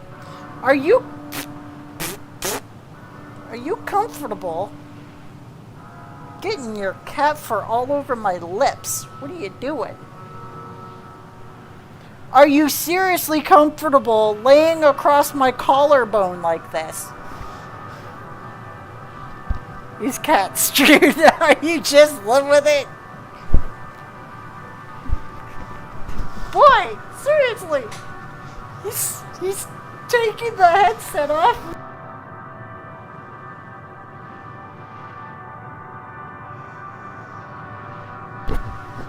He's trying to take the headset off of me. What are you doing?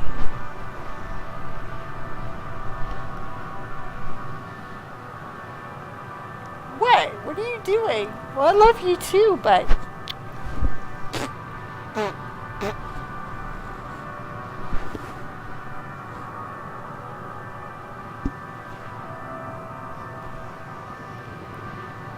You've delayed my live stream for about 8 minutes now, boy. Bah! I know you want to give kisses, but you're a cat. You're not a dog.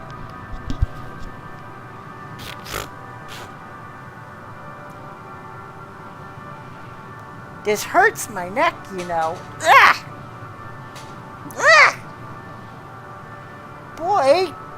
Ugh. Whoa!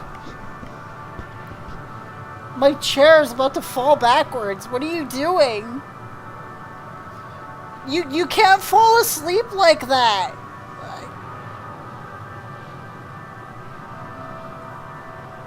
I'm gonna put you on my lap. I'm gonna put you on my lap. All right, I'm gonna put you on my lap. I gave you a fair warning, but no. Don't attack the microphone! No! These people are still my type!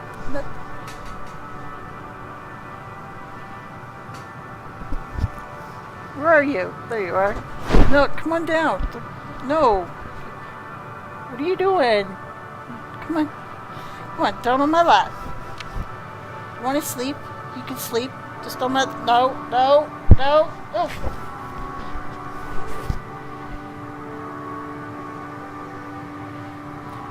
I love you too. I love you very much, boy, but you're getting to be a pest. My viewers won't stand for this. My viewers will not stand for this invasion. Or maybe they will. Maybe they will.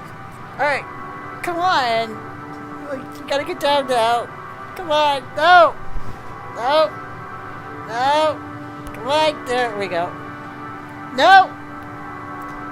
Onto the lap. No, you can stay.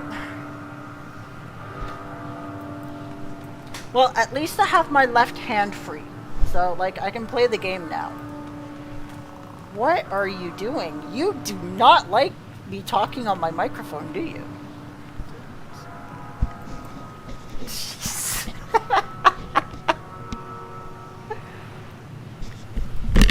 Oh, there it goes.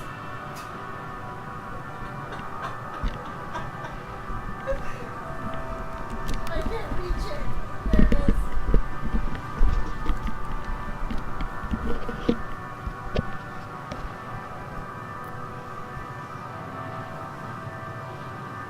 Alright, you've had your comedy, alright? Come on. It's time for me to keep playing here. Ugh. Alright, so here we are. Watch the claws. That's my neck. Ah. A visitor, not of this star. Could thy slender hands bring plague to our world? Thy breath extinguish life's feeble flame. Oh, how we would adore thee. Alas. With time our flesh shall wither, our souls fade, and so we wait for an inexorable march unto oblivion.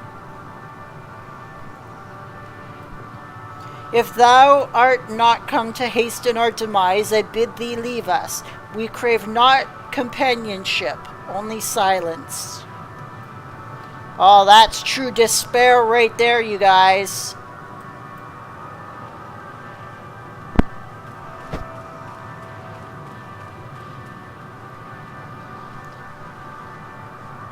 It seems I have reached an agreement with you that you could stay right there so long as you don't keep attacking my microphone and knocking my headset over.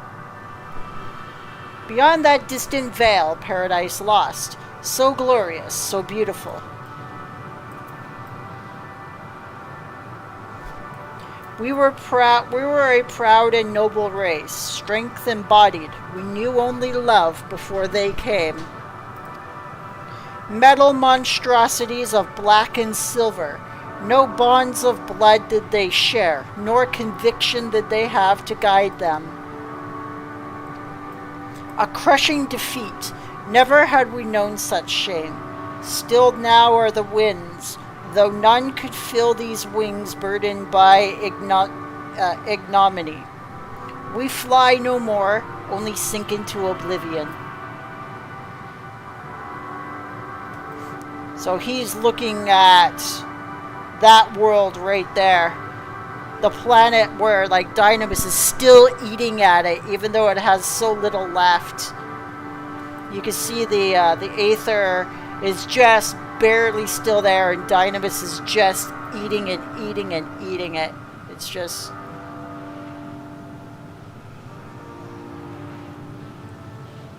it's horrible.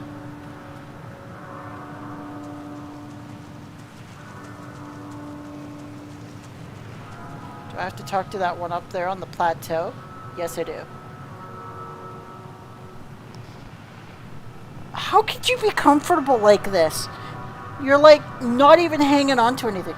Sleep on my lap, boy. It'll be more comfortable for you. Come on. Come on. No, just sleep on my lap. You'll be okay. Come on. Just right there. Just right there, boy. Look. Fine. Fine, fine. I'm not shutting my live stream off just yet, you know. Bah! You still giving your kisses? Were you a dog in another life?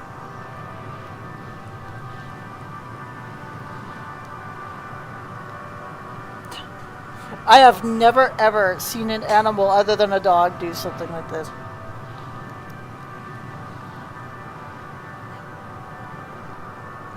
What's... Alright. I love you too, but holy crap. Seriously? Were you a dog in another life? Were you a dog? You had to have been. I've never seen a cat that does something like that. Like...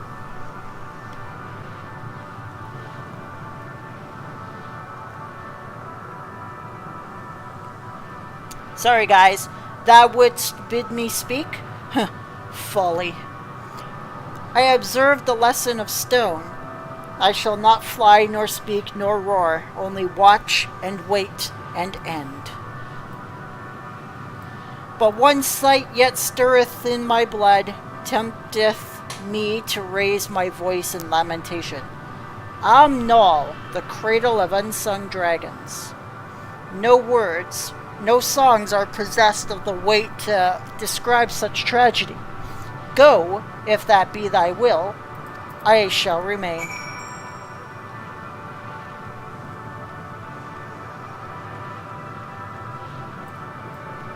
See, I told you it was more comfortable on my lap, but you didn't listen to me. But now that you're on my lap, you're falling asleep. A lot more comfortably than you would up here. I walked right into a fate, didn't I? Despairing shelled dragon.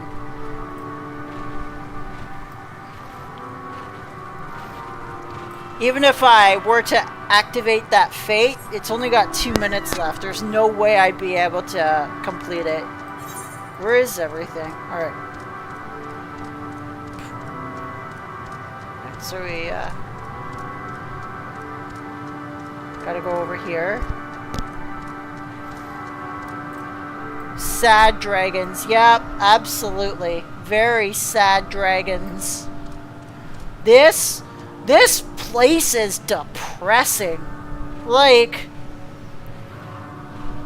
the fact that Meteion, like, governs this place. It's like she's the god of this place. It's just...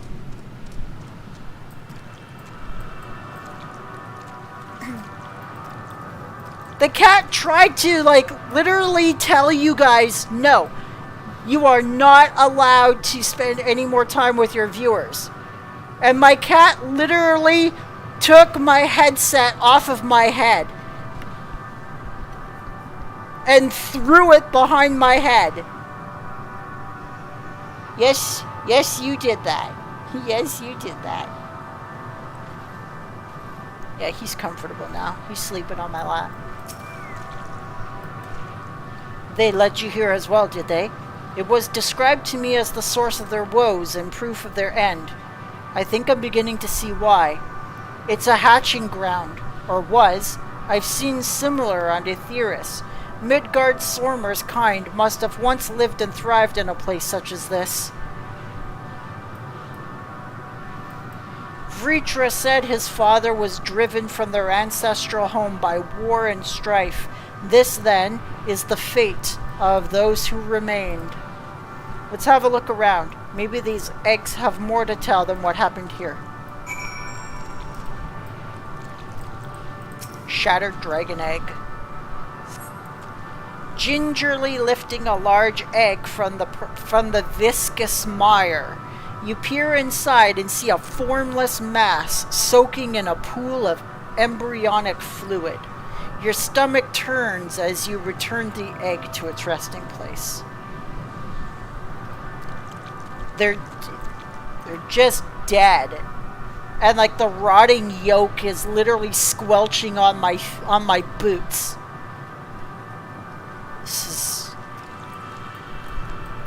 This is disgusting. A murky liquid was pooled inside this eggshell. The noxious photor is indicative of contamination.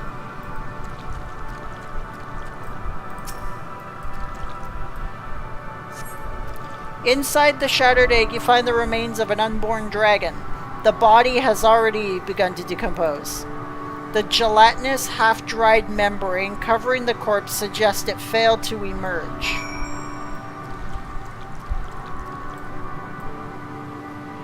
Omicron dragon, more to come.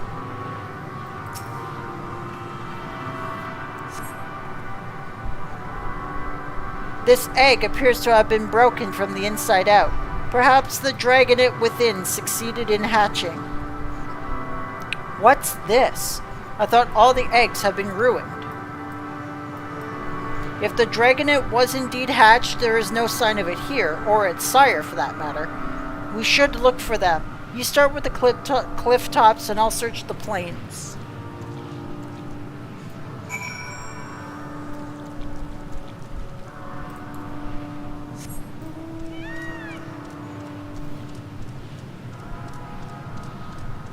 Whoa! I almost ended up literally to my end.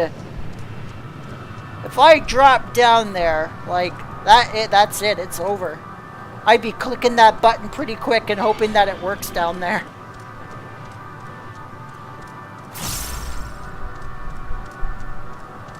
What was that sound? Oh.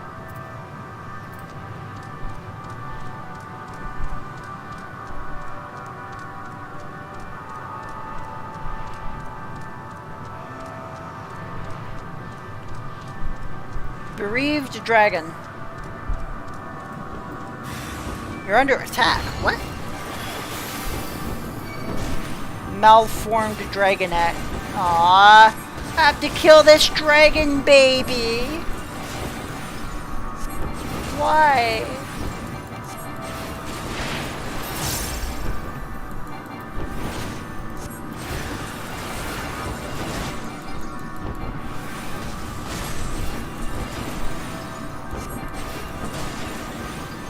Why do I have to kill this dragon baby?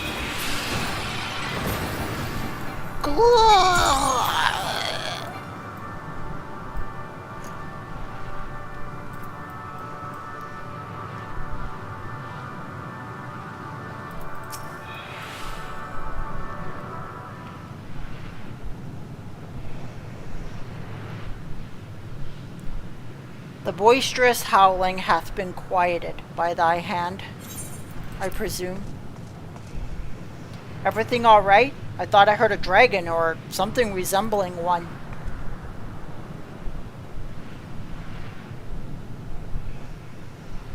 I see. What's happened here? Was that your child? Perhaps. Some eggs within Omnol were indeed mine, and life within one did quicken. The beast thou hast slain may be of my blood, yet I do not recognize it, twisted and malformed as it is. It's just been covered in dynamis. Not a dragon in truth, but a reminder of our failure, a testament to our shame. It's just like back in Thavner, when we were carrying the baby up, or when who was it? What's his name? I forget his name, but he was carrying the baby up the hill, and the baby was actually starting to transform by dynamis. Like, holy frickin' hell! Like, there's no sparing of anybody, including children. Dynamis afflicts everything. Explain.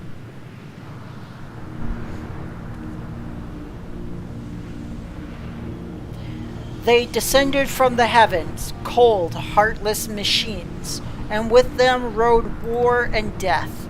With fire and fury, rage and rancor, we gave answer.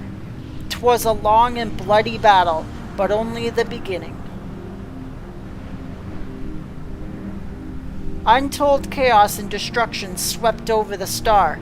In the end, the invaders were victorious. Yet when they looked upon their prize, they deemed it unfit for requisition. We were abandoned to our ruin. The survivors sought to put away their shame, to rebuild, a futile effort. In purest soil, replete with ether, did we once cultivate our nesting grounds, but our lands were barren, and any eggs nurtured in such desolation were fated to rot. What few survived to hatch emerge as abominations. We shall have no new progeny. Or progeny. Progeny? Progeny? Progeny. But there are dragons among you capable of journeying to other stars. That there are. Many would make the attempt, each bearing a clutch of eggs.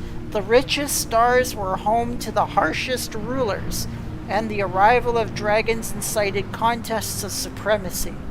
When the fires faded, the wars lost and won, they too were reduced to ash and waste. 'Tis the curse of those who seek life, to be drawn into conflict, to conquer or be conquered. A vicious cycle we now choose to break. We tire of conflict, of everything. We wait now in sweet merciful silence, free from strife and suffering, still as stone.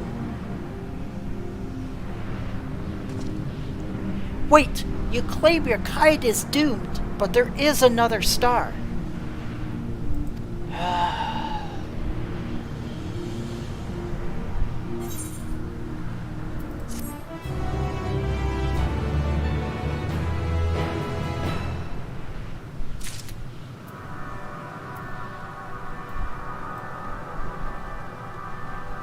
It's too late. He's fallen so much into despair. A test of will. The bereaved dragon has fallen silent, leaving Estinian to sigh with frustration. They want only to brood in silence, to be left alone with their grief until time itself comes to an end. The sole reward for senseless bloodshed, a pain I understand, and wish that I did not. What fools we were. But now isn't the time for such thoughts. The others will want to hear of what we've learned.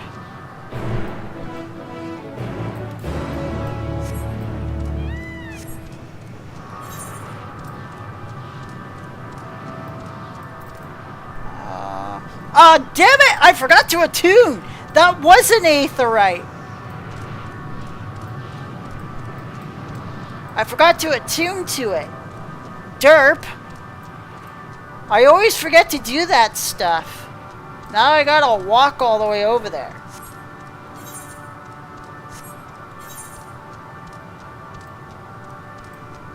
Alright, I'll attune to it this time.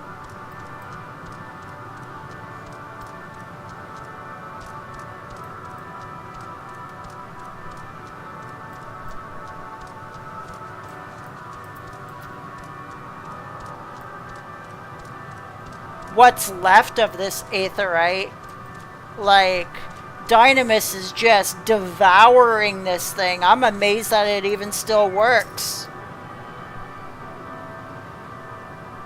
You could see just how much ether Dynamis, like, has eaten from it. Barely looks like an aetheryte anymore. Wow. Like I said, insatiable hunger.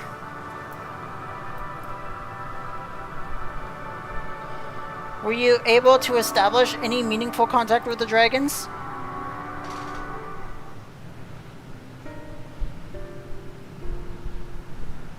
I see. They wish to escape what they perceive to be a cycle of conflict. Thank you, Chronosphere, Estinian. As for our part, I believe we are more acutely aware of our confines than before. We started by traversing the perimeter of the island to see if there might be a path leading off of it. Sadly, there was nothing to be found.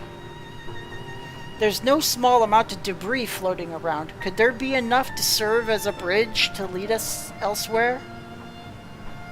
I considered that, and so I tried throwing a stone onto a potential platform to judge its integrity, but it never reached its mark. As it crossed an invisible threshold just beyond the boundaries of this island, it vanished, only to reappear above me and fall at my feet. I would not be too quick to presume that this is what we see outside this space as it appears. Which is why I returned to the Ragnarok and asked the Loperitz to search for a potential path. However, the ship's instruments failed to provide conclusive data on the surrounding area. Until we know more, I think it too risky to attempt flying to another island. What Meteion told us before, that emotions dictate reality here, might be the key, but I'm not entirely sure what emotion might manifest a bridge to lead us to safety. So what you're saying is we have no way forward. At present, if it is indeed emotion that governs this island, perhaps it is not Meteion's, but the dragons that hold us here. They tire of conflict and have chosen a path of oblivion to escape it, or rather they've chosen no path at all, meaning there is no way for the dragons or anyone out here on this island to advance.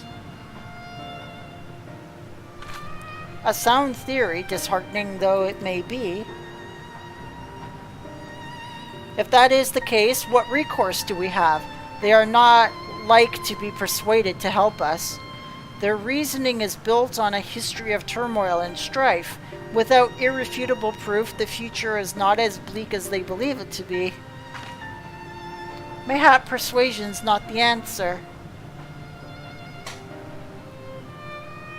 Meteion meant to unmake us then and there on the Ragnarok, and she would have succeeded if not for Thancred's determination. She conceded that it was strong enough to overpower the despair that otherwise rules Ultima Thule, and reshape it to a degree. Perhaps it could be done again in like manner, by overpowering the prevailing emotions. 'Twas Ultima Thule's architect, Meteion herself, against whom Thancred did pit himself in a clash of wills. Though I marked no leader among them, as such, I did chance to encounter a dragon possessed of despair far more potent than most. Potent enough, perhaps, mayhap, to dictate the course for others and thus their domain to follow. He spoke but few words. Carefully chosen, their tone and timbre alone threatening to rend my heart in twain. Challenging this desire to remain may allow us to alter the island upon which we stand. Alas, I fear my vaunted rhetoric availed me not against this calcifying heart, but mayhap one of you will fare better.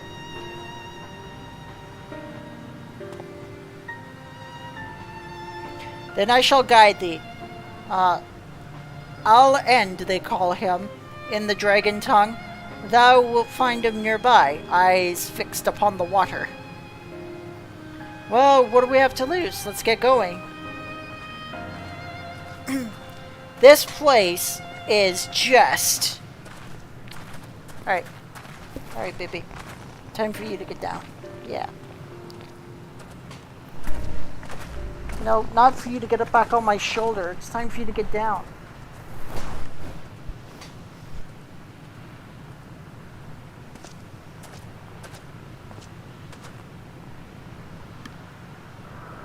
They can hear you, you know. You loud motor.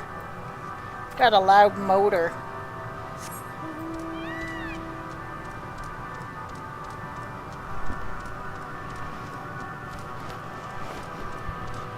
Ugh. What are you doing? Oh, no, you fell asleep on my shoulder again.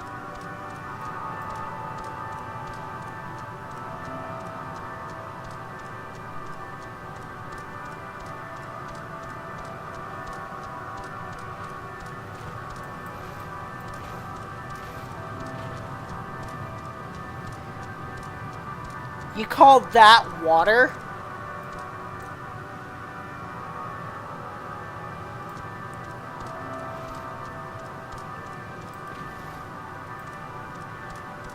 Is that him? Oh, yep, that's him.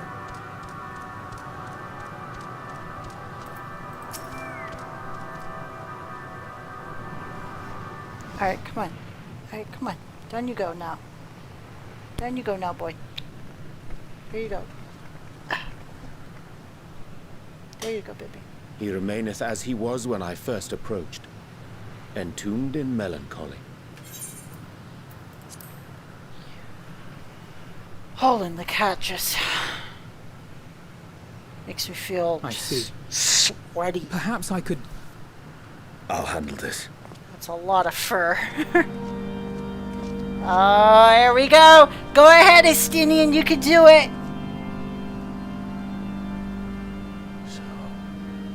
Waiting to die like all the others, are you?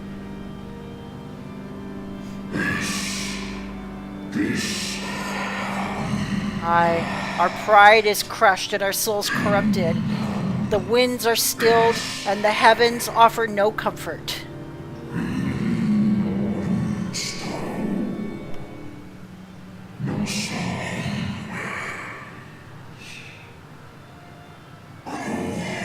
There is nothing left for our kind. Our long lives a curse as we await the end. Still as stone we shall become.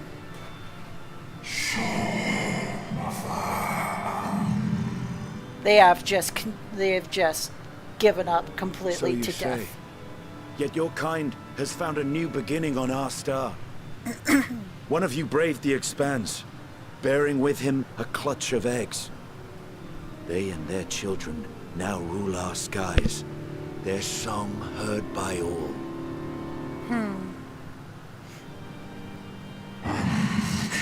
Our kin? On another star?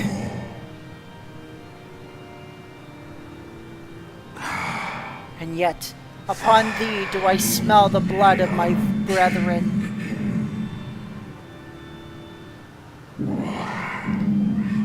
Were they drawn into discord and war on their new home?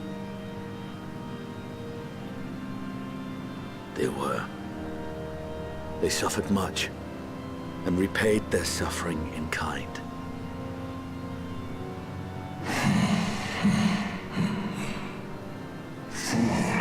It mattereth not whither we fly.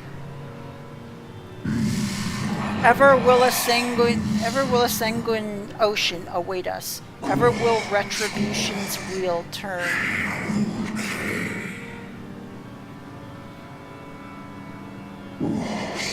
And so, on the last of my pride as a dragon, I break free of this wheel. I renounce conflict, exile myself from the other, never again to be touched by the flames of hatred.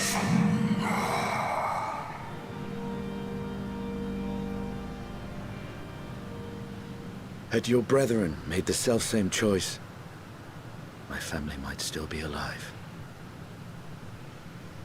Poor Estinian. Yet lasting peace does not come to those who simply retreat from conflict. No. You must be willing to confront it.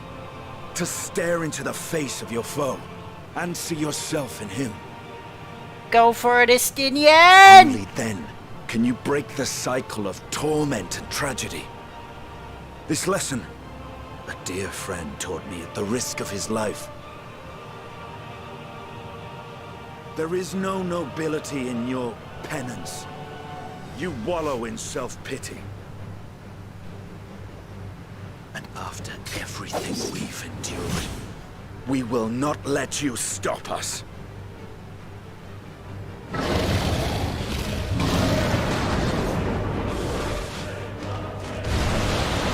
Oh! Estinian! Stay back. What the hell is going on?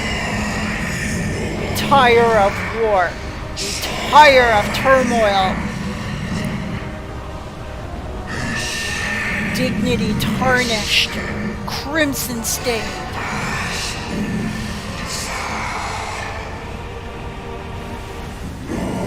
Our misery, our shame, too much to bear.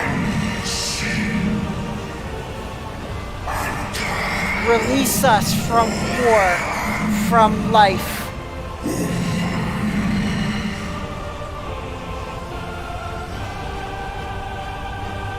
I see. Theirs is the emotion that bars our way. The rest is up to you.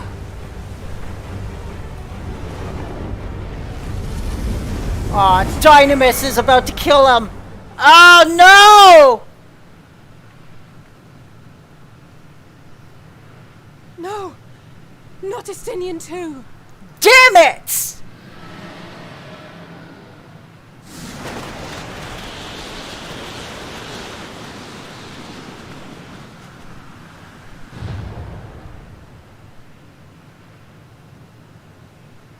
There's a wind.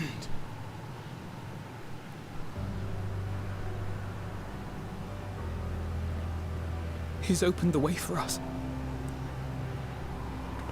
Died. Sacrificed himself to remake this place, like Thancred did.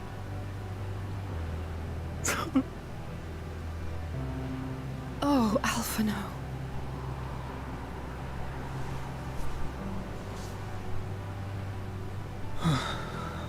Come. Let us follow the wind. It will not lead us astray. He would not.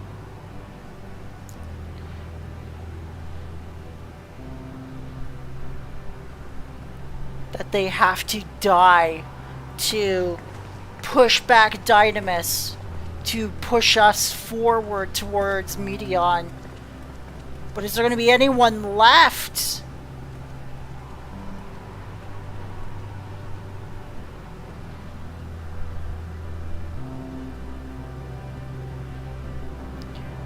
We're starting to lose everybody.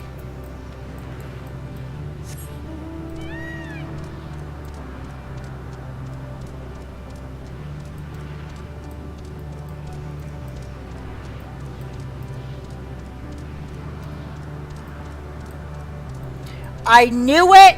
I told you guys when we were about to come here. I believe this is going to be a one-way trip. I just did not see us coming back to Aetheris. I didn't.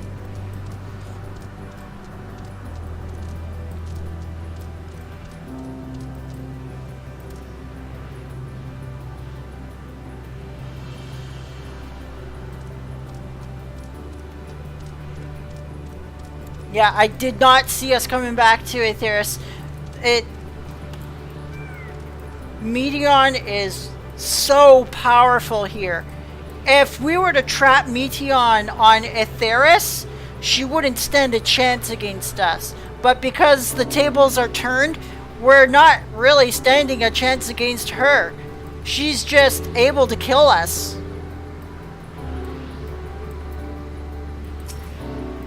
Look there, the wind.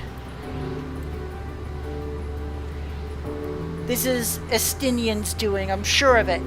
We should ride its flow and see where it leads.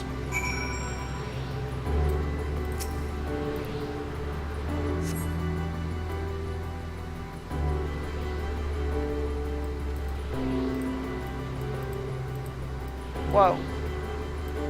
Wow. A powerful gale has delivered you to another island. The other scions should arrive before long.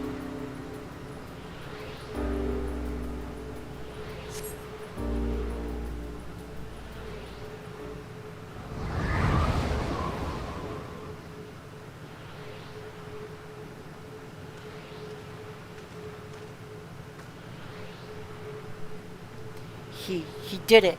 He found a way forward for us.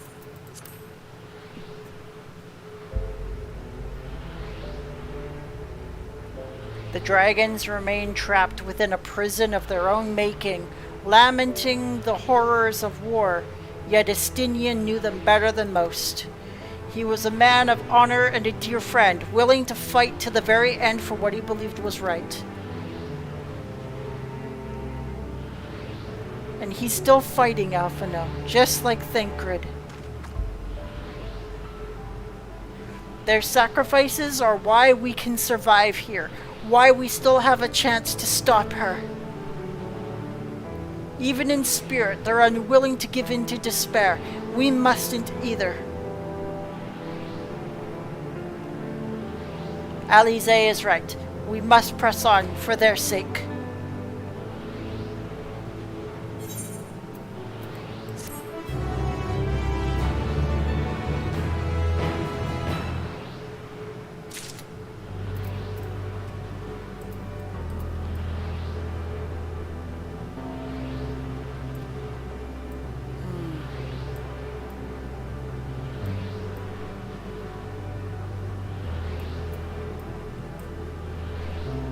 Should we continue going, or should we slow down for the day? Actually, it's 5:30. It's almost been 3 hours since I started playing. Alright,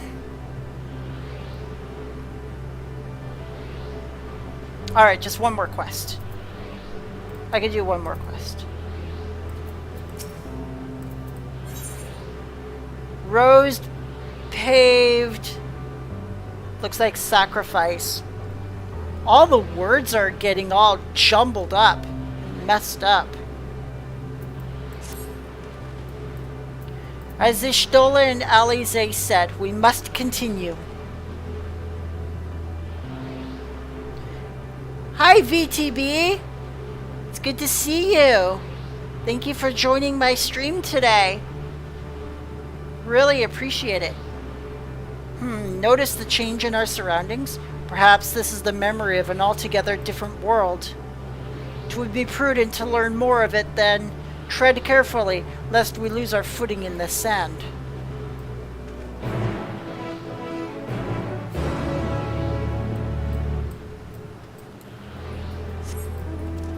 Alright, here we go.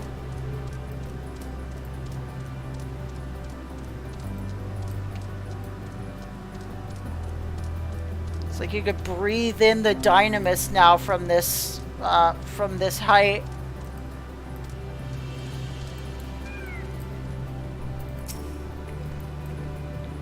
Were it not for the violet crystal embedded in its surface, 'twould appear as an ordinary stone. A curious script hath been etched upon them. Alas, it is not a language which I am familiar. I cannot say I recognize it either. Nor I. The dragons, from what I recall, preserve their knowledge in song and eschew the written word entirely, so we may assume this is the work of another race, one we have yet to encounter. Meteion claimed the dragon's world suffered a slow death, seeking the release of oblivion. What life we find here, like us not, doth wend its way towards a similar end. What do you suppose that is over there? I'm not sure. It's hard to make out from this distance, but its surface seems to bear the same crystals as this monument. Meaning there's a chance we may find whoever built them both. We should go have a look. Come on. Alright, let's go.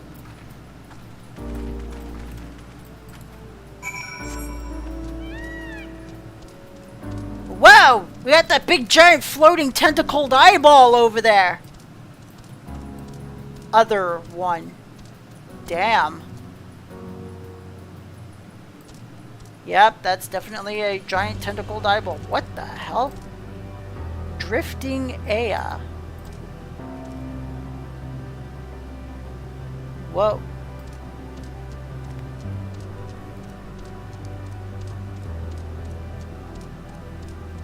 Ghostly figure.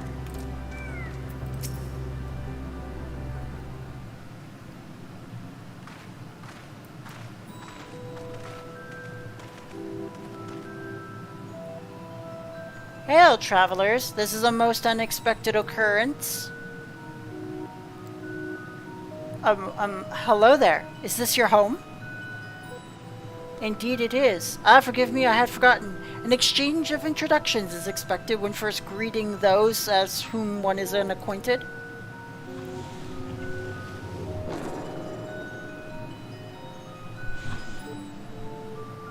When the vibration of vocal folds was still required to convey our thoughts and intention, Ea, I believe, was the pronunciation used when referring to our people.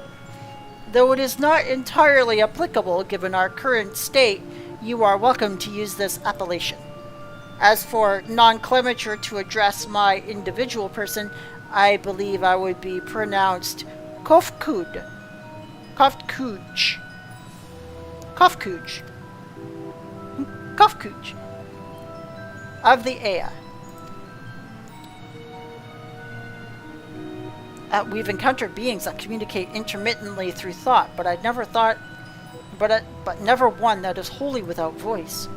I presume we are having this conversation via the medium of aether, or dynamis, as this space is suffused with vast quantities of it.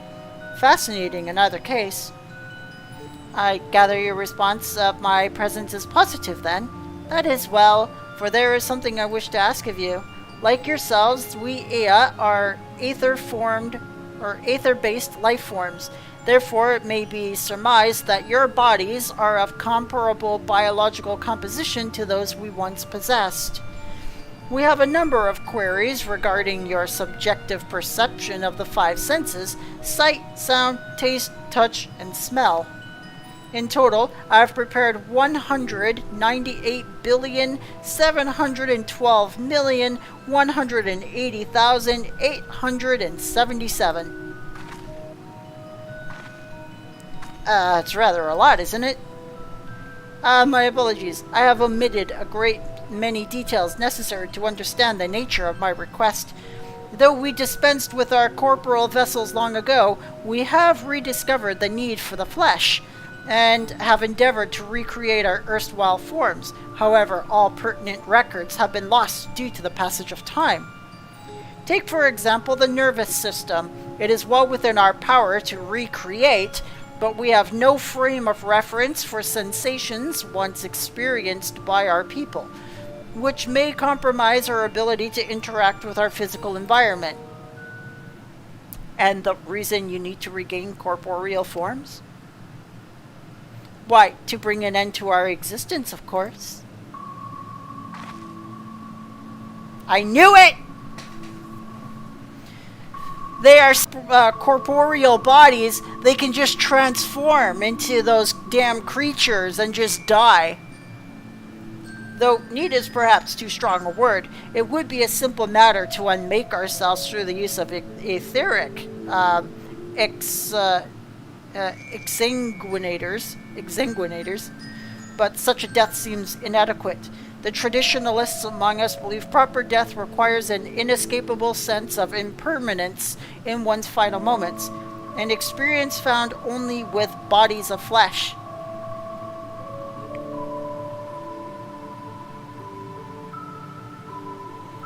We should very much like to hear more of your plans. In exchange, we will answer any questions you have about the rest of our ability. Such an exchange of information would indeed prove useful. His head just keeps popping off. It's like, Boop! Very well. To ensure efficacious exchange, I hereby invite you to our home. Yes, the abode of the Ea, where we traditionalists prepare for our demise. I presume your consent to answer questions is indicative of a tacit approval of our plans, in which case your cooperation is greatly appreciated. I must caution you, however, to be mindful of the Ea wandering the desert. Their desire for bodies of flesh could be described as overzealous. Now, if you'd follow me. This is going rather smoothly, not that I'm complaining, mind. Even so, we mustn't forgive that their aim is oblivion, much like the dragons. Though I fail to see why a civilization so seemingly advanced would choose to unmake all that they've created. At any rate, we will find no answers dallying here. Let us be on our way.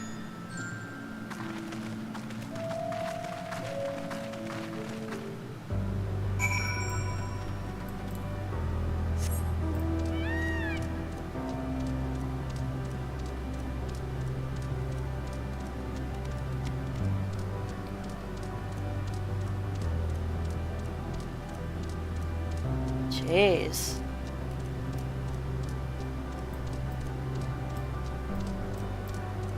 Craziness.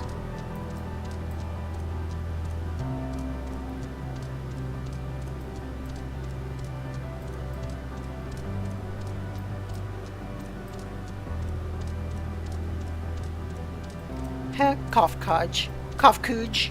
Kofkuj. Welcome to our abode. Most of our compeers, you will find, remain idle in their domiciles, though your quizzical expressions indicate my phrasing is unclear. I speak, of course, of the violet crystalline constructs hanging from the stone structures there. Ah, I see. That's interesting. You say they remain idle, but what of your work to regain corporeal bodies? An astute question and understandable given your finite nature. We have no desire to pursue our research, for it is no longer necessary. If, in our idleness, we are struck by sudden inspiration, we rise to pursue said inspiration to its conclusion. That is why I was present for your arrival, and why I continue to engage with you still. But while the others are not currently in a mobile state, rest assured they would not object were you to disturb their respite. You need only cast your thoughts towards one of their crystalline domiciles to communicate. Interesting. So they're like all psychic.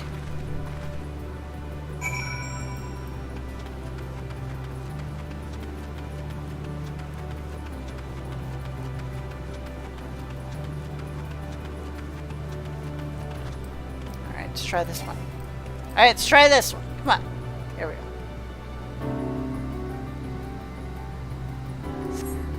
You cast your thoughts towards the crystalline domicile, but there's no response. Maybe they're just not chatty.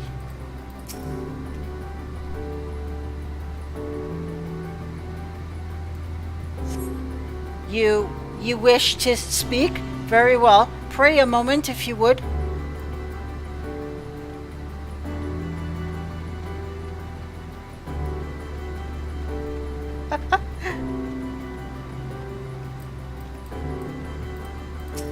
It's a lot to take in. I will admit, Pyron.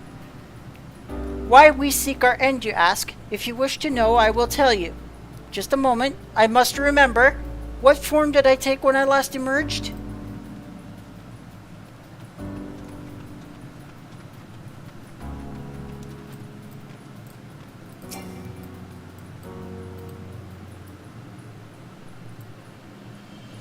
I meant the empty crystal. Oh, okay. I was wondering there for a minute. This strange moaning comes and goes, but soon fades into silence. I forgot to touch the aetherite again, didn't I? I forgot again. Yeah, this aetherite has seen better days too. Just Dynamis just ripping and tearing into it. Like, this thing is mostly rock now. All of the aether is almost completely gone from it.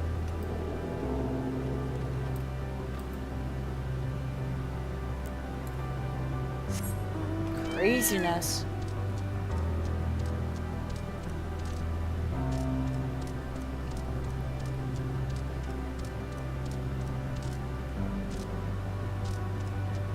Kufkuj! Or Kofkuj! Did your inquiries yield satisfactory responses? I see.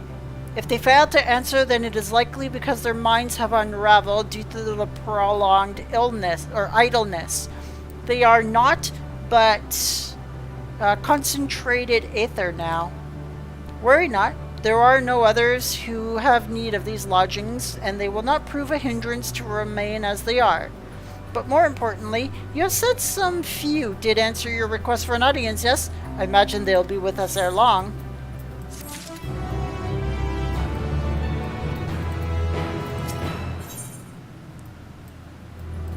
What the bloody hell?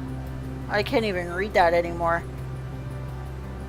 flesh abandon, fresh abandon, something abandon. It's got to be like flesh abandon or something. Kofkuj languidly awaits his brethren's arrival.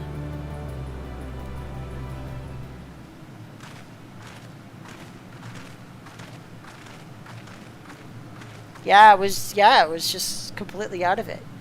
I had no luck, but everyone else fared well enough. Quite a few Ea have awakened. Ah, there they are.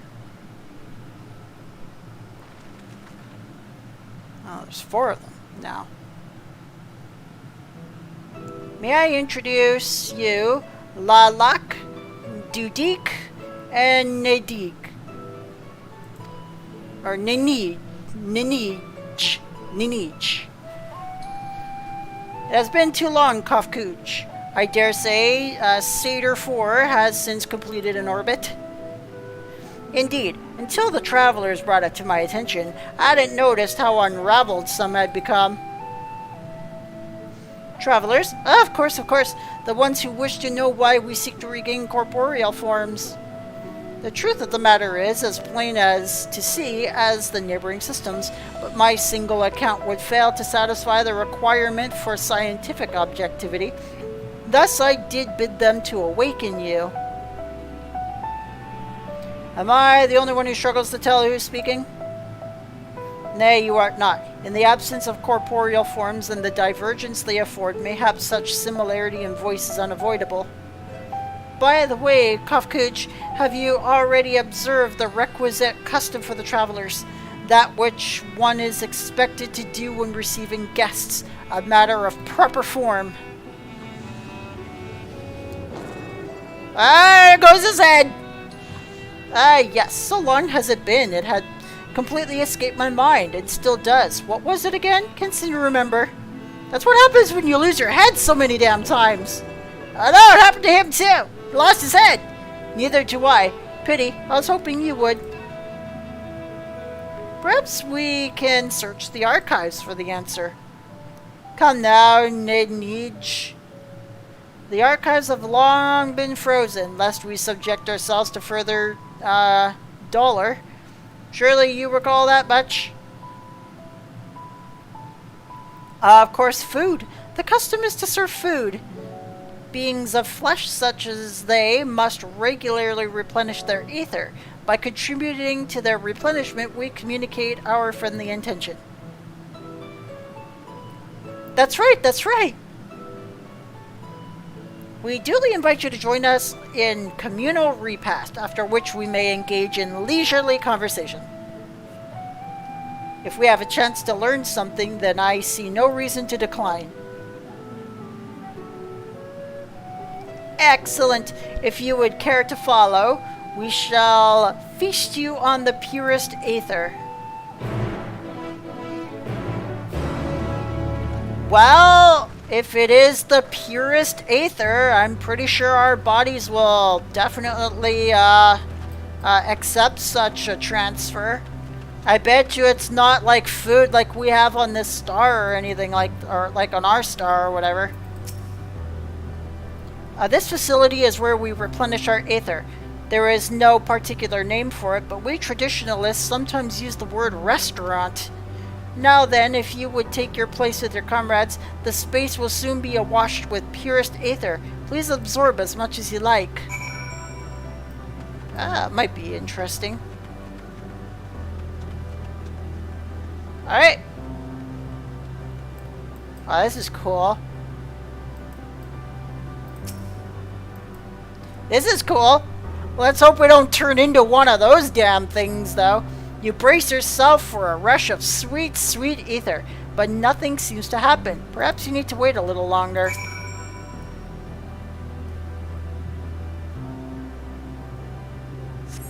You brace yourself again, but nothing seems to happen. Just as I suspected, as meticulously as one might recreate the Ea's homeworld, this is Ultima Thule. One cannot simply generate aether here. As recreations, our friends are oblivious to this fact, to the very truth of their existence. much like the phantoms of the recreated Amarat. However appearances may seem, we must ever be mindful that it is the memories of the dead with whom we must deal.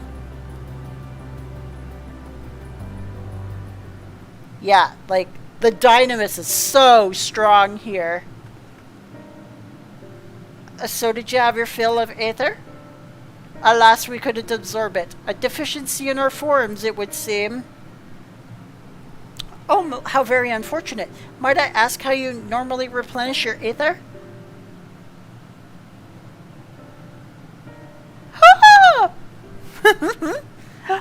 Through your mouths, you say? How very primitive and quaint.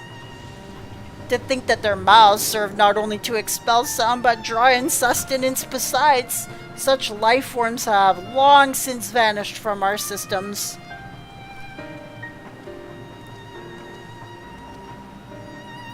Though we regrettably could not partake of your magnificent feast, rest assured we feel your welcome most keenly. In the course of acquainting ourselves with your sophisticated ways, however, we could not fail but wonder, wherefore do you wish to obtain vessels of flesh, and thence to vanish? Will you not favor us with an explanation?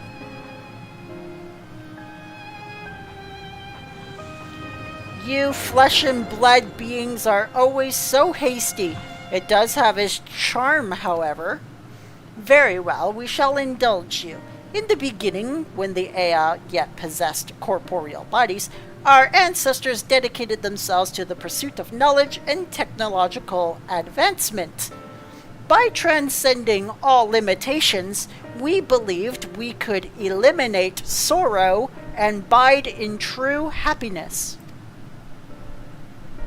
From the tangible, such as land, to the intangible, such as labor, there exist myriad hindrances to progress, but the most confining of all was the flesh itself. Our natural lifespan was distressingly middling, you see, too short to enjoy unhurried lives, yet too long to be considered disposable. Furthermore, to simply maintain the integrity of our bodies demanded considerable resources. But we managed to solve this problem. After long years, we discovered how to become non-corporeal entities with everlasting lives, untroubled by the failures of the flesh.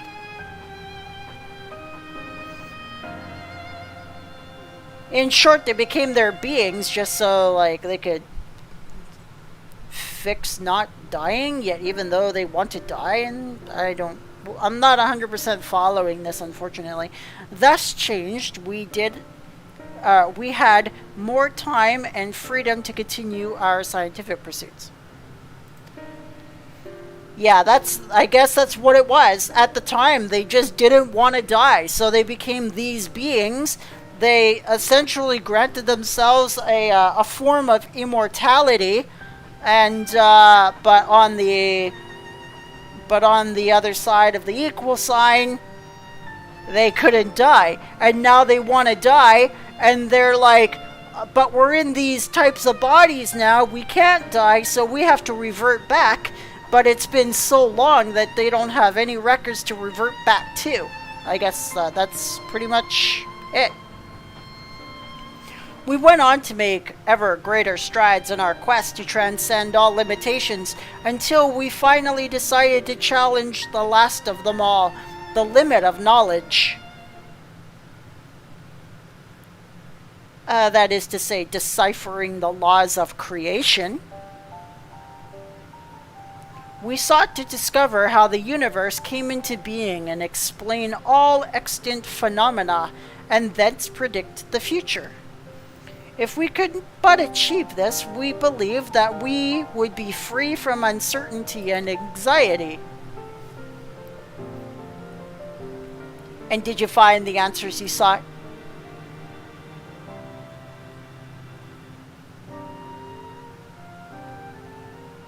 Yes, we did. Our efforts revealed to us a fundamental truth. Knowledge of said truth is essential for the continuation of our conversation. If you would learn more, we will share it with you. No, we mustn't. Primitive as they are, it would be unspeakably cruel to deprive them of their ignorance. They are possessed of corporeal forms, their lives readily ended. As those who have gone before, is it not our duty to warn them? What thinkest thou?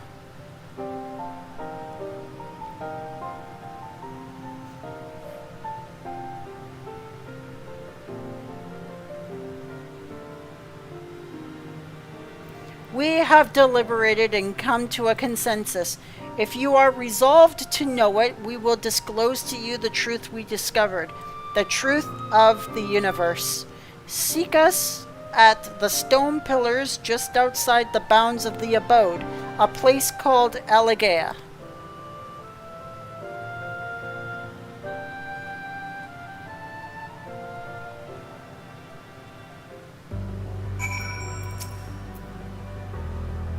A fundamental truth. We will hear it, of course. Let us learn what has led such an enlightened people to this indolent end.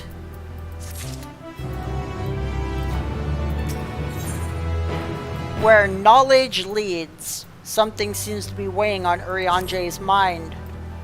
Ere we join the Ea, there is one trifling matter I would fain investigate. Chronosphere Gaetia, might I trouble you for your assistance? But of course. My thanks. We shall head outside the abode, if you would kindly follow me. I know not what mischief you are plotting, Urianger, but I trust you have our best interests at heart. The rest of us shall go on ahead to Elegea. Lest you worry, we won't start without you.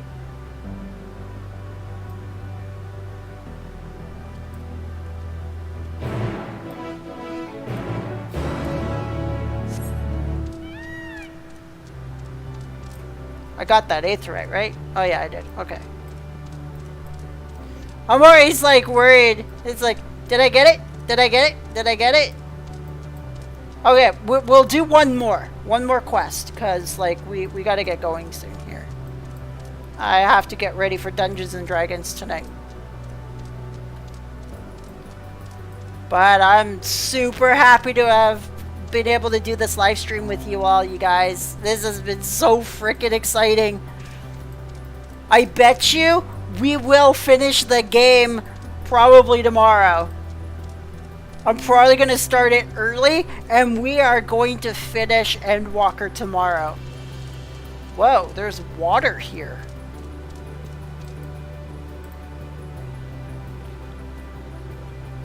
Doesn't look very good though. Looks like it's like full of weird, like,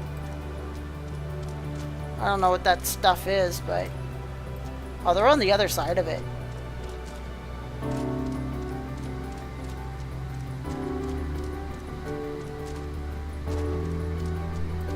Saber, after watching YouTube's recommended me your FF14 streams.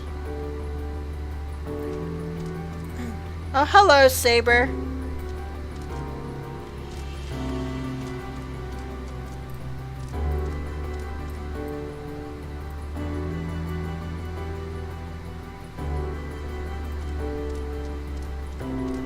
That's a lot, a list of live streamers, absolutely, holy moly.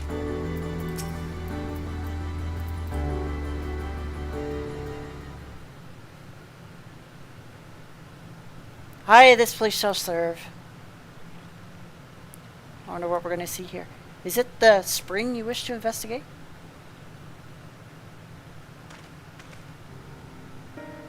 Pray forgive me, my friends. There is naught to investigate. 'Twas but a pretense to speak in private. You have our undivided attention.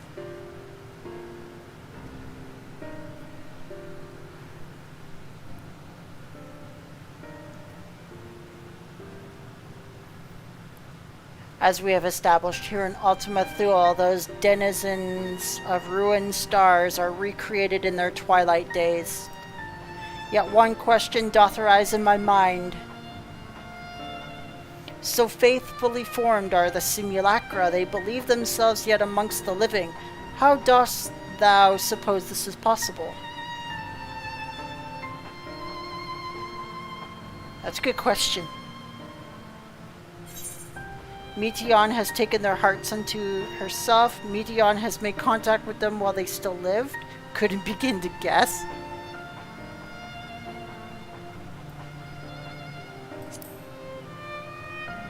Yeah, there we go.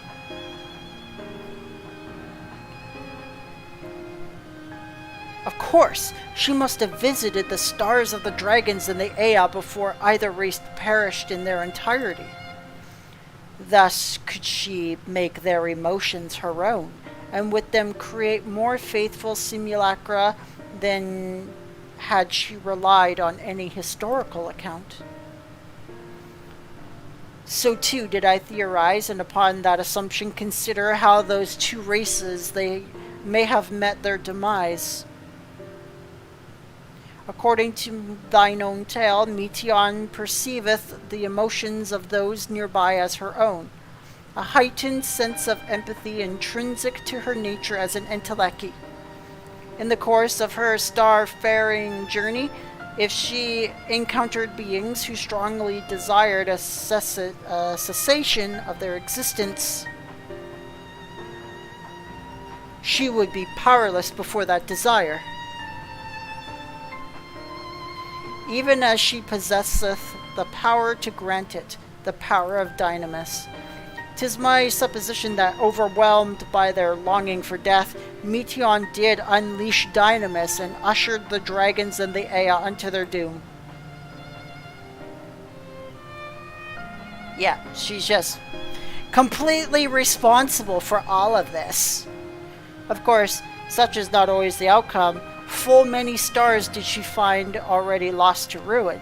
In order to create a terminus, however, the fervent desire for the end is essential.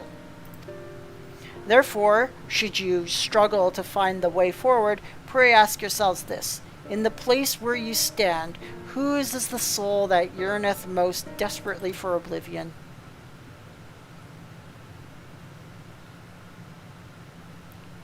Why do you tell us this now?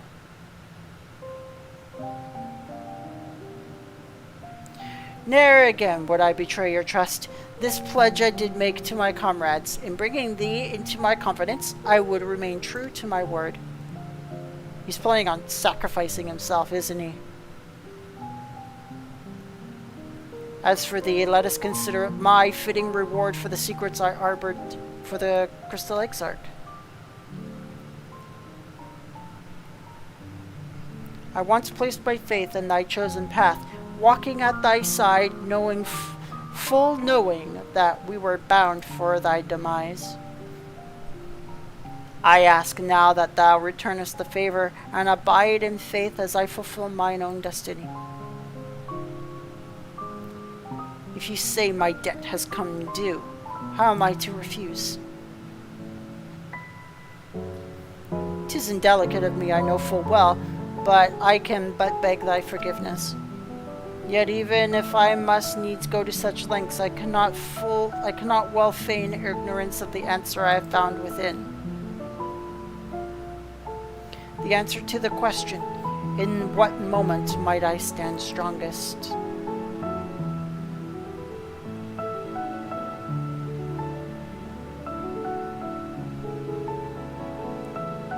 After all that we've been through, I will only say this. Do what you must. Do what you must and see your conviction through. I shall, my friend. I shall. Without further ado, then let us go join our comrades.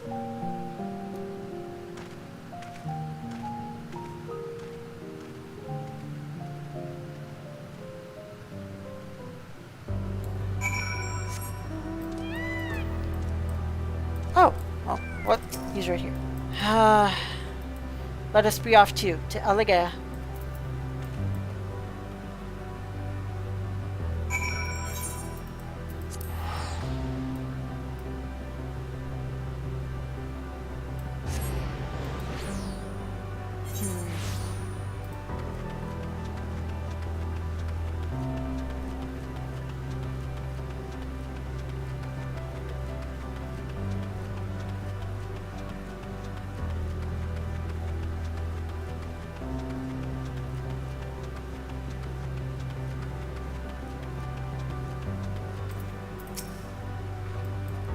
It seems everyone is accounted for.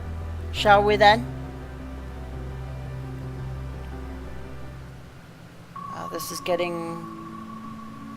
Please, continue. Tell us about this truth you discovered. Very well. Bear in mind, however, that the purpose of this conversation is not to impart scholarly knowledge, for such requires that you comprehend the subject matter, which you will not. Try us. We will forego the intricacies of our scientific methodology and deal only with the conclusion, the end of our society and our world. Jeez. We acknowledge, with regret, that your star is in the midst of the same panic-induced cataclysm that befell Deneb 3. As such, in order to avoid causing undue distress, we will refrain from explicitly stating how much time you have remaining. You are entirely too kind. I pray you recount your tale as you see fit.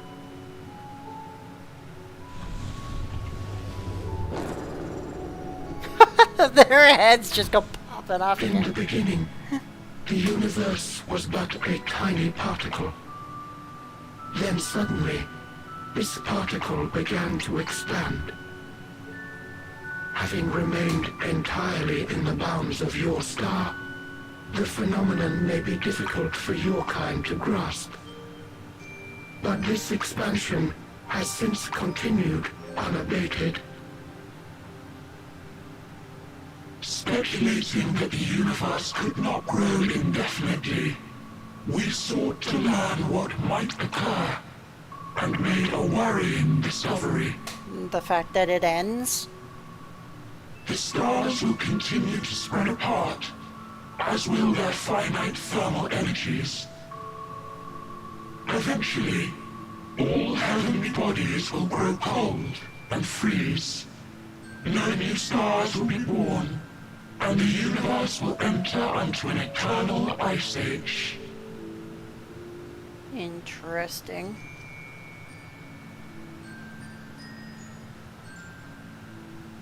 In hopes of proving that this determination was erroneous, we scrutinized our research from all angles, even as we sought to avert the everlasting winter. Jeez. The endeavor proved fruitless. So infamously so, in fact, that it became synonymous with vain effort. The universe as we know it would end, and there is no way to prevent it. Beneath the weight of this knowledge, our society stagnated. Though we had time still, it was a cold comfort. Jeez. Why strive for anything when desolation is assured? When our wealth of wisdom, accumulated since the dawning of our kind, would be forever lost. No civilization would rise from our ashes. No scholar recover our knowledge. In silence unbroken, naught would stir. That's dynamis. Intellect was once our pride. Overnight, it became our shame. Our works, monuments to futility. Immortality, our greatest invention, became a source of suffering. Rather than suffer on, many chose to unmake themselves by means of etheric exsanguinators. Exsanguinators. Etched upon these stones are the testaments of such souls. Though many left no words at all, thinking it a pointless gesture. Jeez. Once we have obtained vessels of flesh, we likewise intend to vanish. If you understand this, understand aught of our tale, you will abandon your quest for knowledge. Ignorance truly is bliss. If you would cling to your illusory happiness, remain primitive and pure. It is the only way.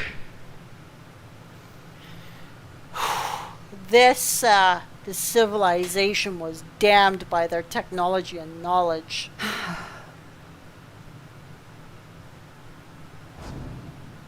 So that's your story. They learned too much and feared what they While I learned. appreciate your advice, I will not heed it. Convinced though you may be of this truth, it is yours and not mine. Indeed, truth, I have ever believed, is in the eye of the beholder. Are you suggesting that we have reached a faulty conclusion? That our science failed us? Hardly. As you yourself said, the subject matter is beyond my comprehension. And that, I accept, is true. I do not possess the knowledge to prove or disprove your conclusion. Jeez. In my mortal years, I doubt I could even approach the wisdom of the Aya. But of one thing am I absolutely certain. I would not be happier in ignorance. Ishtola, no! You mustn't! Oh no. The most important lesson I've learned is that learning isn't simply passing one's eyes over words. Oh no! Nay, 'tis when understood for oneself that knowledge attains its true value. This is what has sustained me, driven me onward in joy and wonder, in anger and sorrow.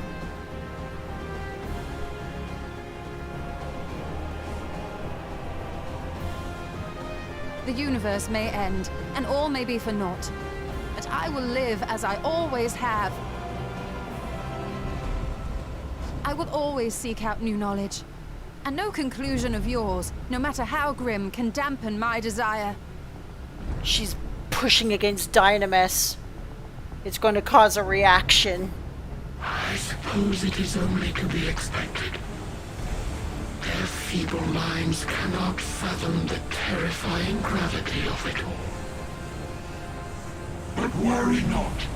We consider it our duty to enlighten you, and we will not stop until you grasp the full extent of our despair. I knew it!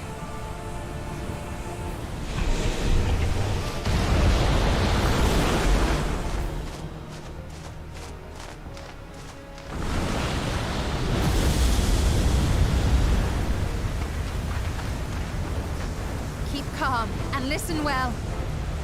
Though my body will soon dissipate, there may be a way to restore it. Azim's magic. So long as our souls remain, you can use it to summon us back. You bet I will. But you mustn't, for it would mean losing our way forward. This I only reveal so that you can promise not to invoke the magic. Wait, we what? came here knowing what victory may cost, so press on, and do not look back.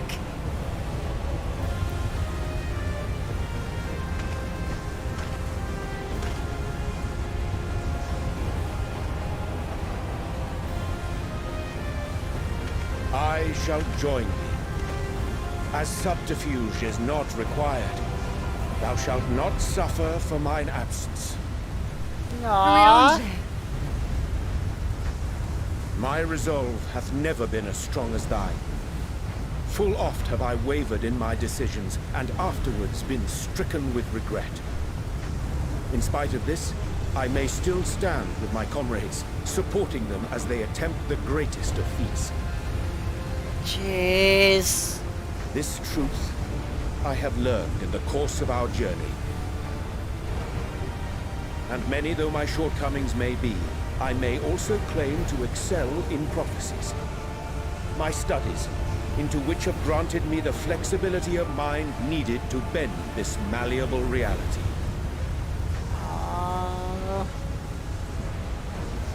Why?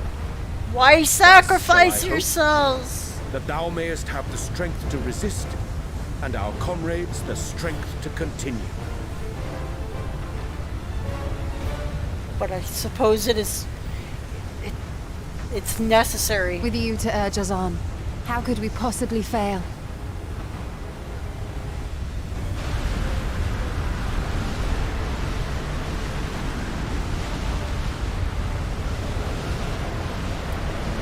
Dynamis is going to completely destroy them.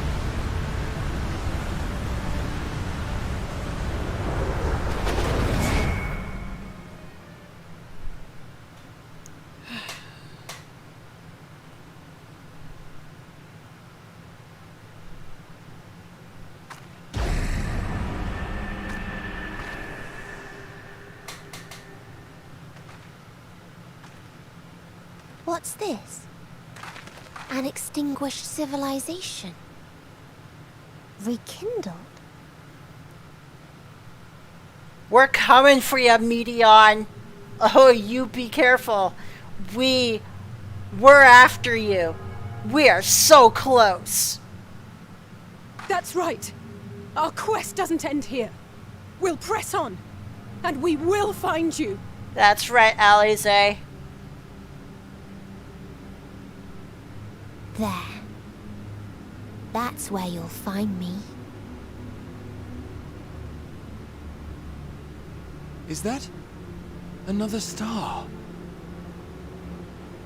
Of the stars we visited, most were already devoid of life. And where there was life still, the inhabitants wished for death. But even death, we learned, isn't truly the end. It is but a part of the cycle of rebirth.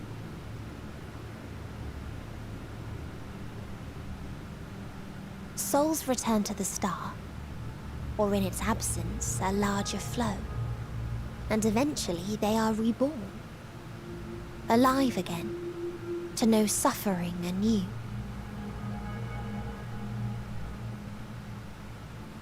True salvation lies not in dying. It lies in not being born. This is the gift I would give to you. To all life on beautiful Etheris. You could take your gift and shove it. To that end, we created an egg wherein life cannot quicken.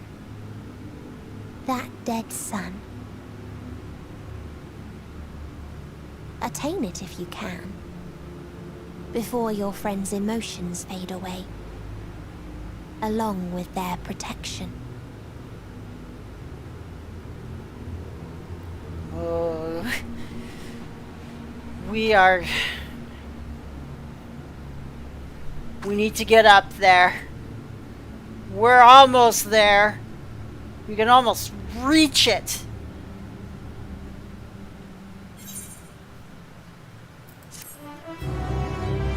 We can almost reach it.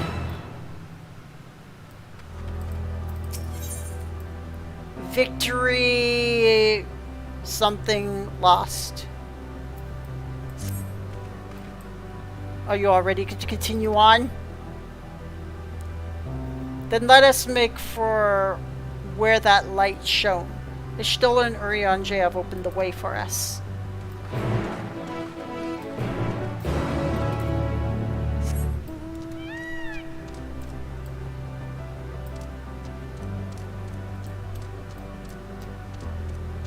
Jeez. This place is just nightmarish.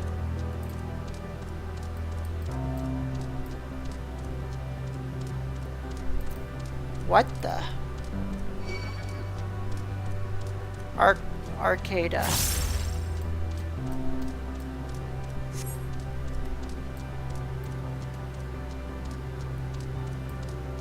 Discover a new location. Ah.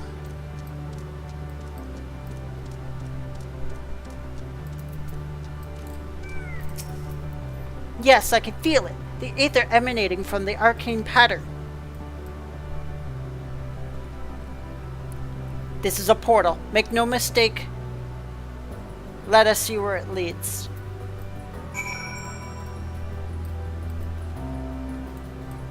So, the reason why they're sacrificing themselves is so their anima can push against the dynamis and give us just a little bit more time to try and reach Meteion. But as Meteion said, their aether is not going to last very long. Like, she's slowly wicking it away into nothingness.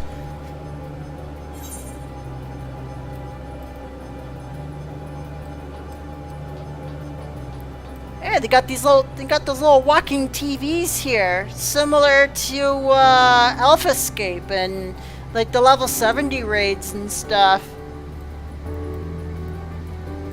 Those like walking televisions. What are they called? Level checkers or something like that? Back over there? Something like that? Wow!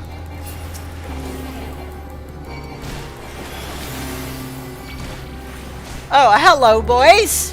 Or, I shouldn't even say boys. Hello, things. Get wrecked.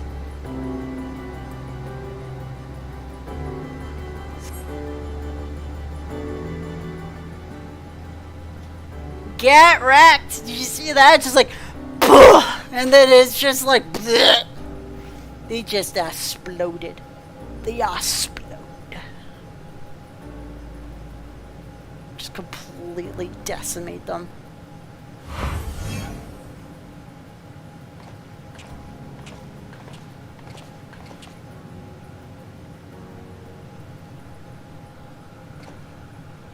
Amazing. Yet another civilization. Attacked as soon as you arrived? Not the most welcoming of places, is it? We must try to find denizens who are amenable to conversation.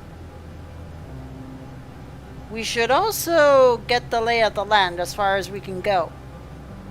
I'll help Elfino with that. In the meantime, you and Graha can search for friendlier folk. Apart from hostile beings, take care with your footing. I mislike the look of this terrain. Not knowing what the locals are like, you best take care of yourselves. We'll find you once we've finished exploring. Yeah, this place looks absolutely shredded, but this looks like the most technological place I've ever seen. I expect the twins will seek the uttermost bounds of the Isle, so I propose we search the central area. There are machines patrolling here and there, sentinels in all likelihood. Like those you encountered, they will most certainly attack any who venture too close. So let's avoid them and look for others that appear more approachable. What? Really? What?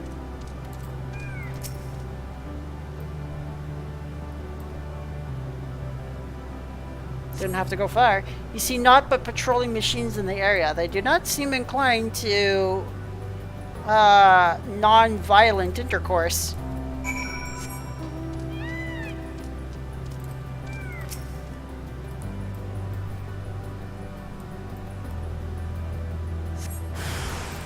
Wow! Bigger people. Or bigger machines. I can deal with them enough, though. Doesn't seem like they're very strong.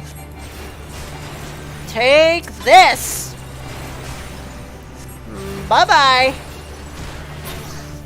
Shutting down. Yep. Get wrecked, machines.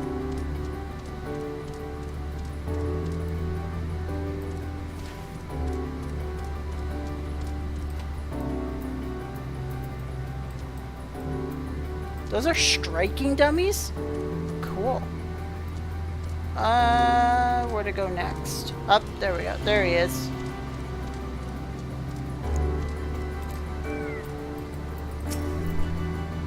Look, Chronosphere, the machines here do not appear hostile. Let's see if we can communicate with them. Begging your pardon, but we're searching for the denizens of the star. Unknown life forms detected. Assigning generic label, interplanetary travelers. Greetings and welcome to the planet. The planet? What? Could you please repeat that? It appears your hearing organ is unable to process the name of in our tongue. It may be translated into yours as Alphatron. Our people, meanwhile, are called the Omicrons, and you stand within one of our outposts. I can finally speak like a robot! The Omicrons, you say? And what is it you do here? We are preparing for war.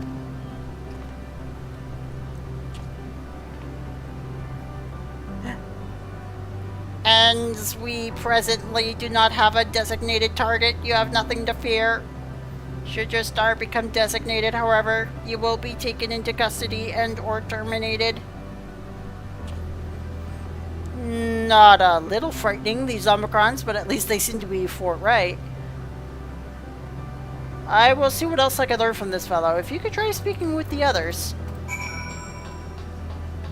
Sure, I'll go speak with the others. Hey, you're not coming to kill me, are ya? Autonomous weapon deployment complete. Vanguard armament upgrade complete. Munition level satisfactory. Combat readiness assessment normal. Nominal. Awaiting instructions from Sir. Maintaining state of combat readiness. Alright. Guys getting annoyed yet?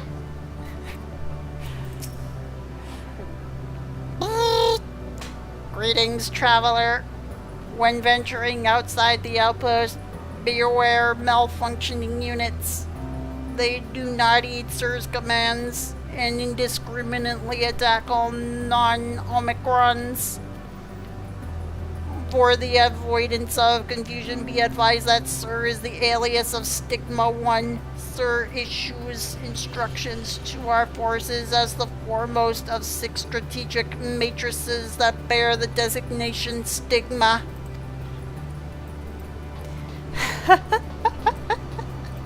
I'm sorry, I'm having too much fun with this. This is freaking, measuring combat capability. Result negligible. Subject falls outside targeting parameters. Greetings, traveler. We are the Omicrons, and our objective is self-enhancement. In order to achieve this, we venture forth in conquest to acquire combat data and resources. Sounds like that level 70 raid, honestly, where you like go into that machine and it like just constantly wants to like test your combat capabilities. It seems like this may be something related. Most recently, we succeeded in subjugating the home world of the beings whose strength was said to be without parallel, the dragons.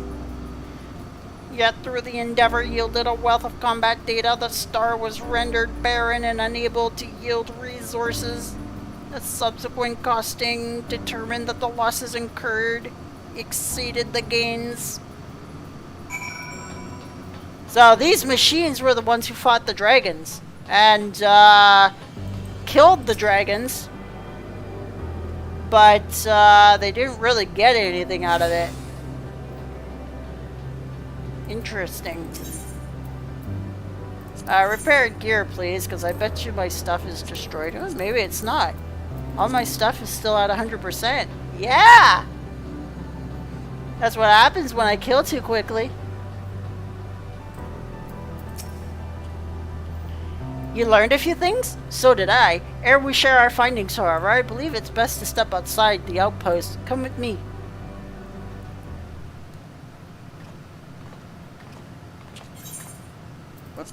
Ah, there you are.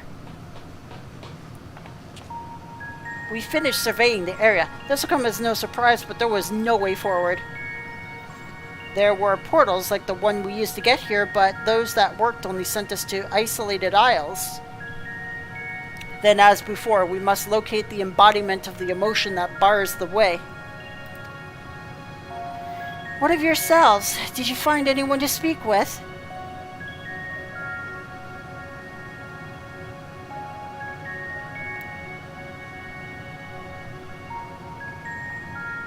Yet, I'm pretty sure that these are the same machines from the level 70 ffxiv, sigmascape, and what the hell was the last one? Alpha, Sigma, and something else. What was it? Alpha, Beta, and Sigma? So the Omicrons seek to advance themselves through conquest. Following their victory over the dragons, they stand ready for the next campaign, but their leader has yet to issue new commands, and so they wait. In such a place, who could it be that fits Urianger's description? A soul whose yearning for oblivion surpasses all others. Urianger said this? During our investigation before we joined you in Elegea.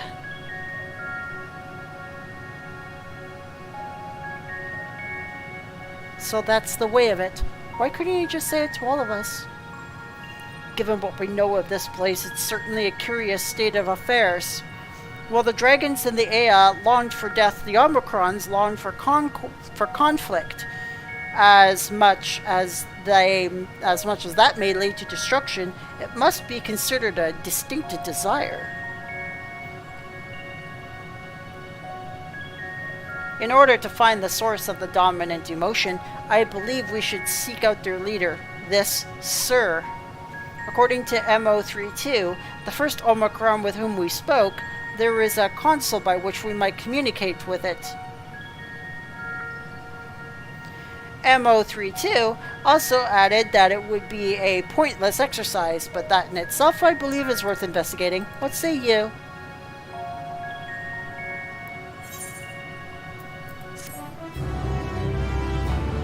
Alright. I want to continue! But I can't! I'm out of time! I even went over a half hour to get this far. But Shibanice, look at the quest name coming up. No bit, like something with no in it. O-U-N. So something no O-U-N.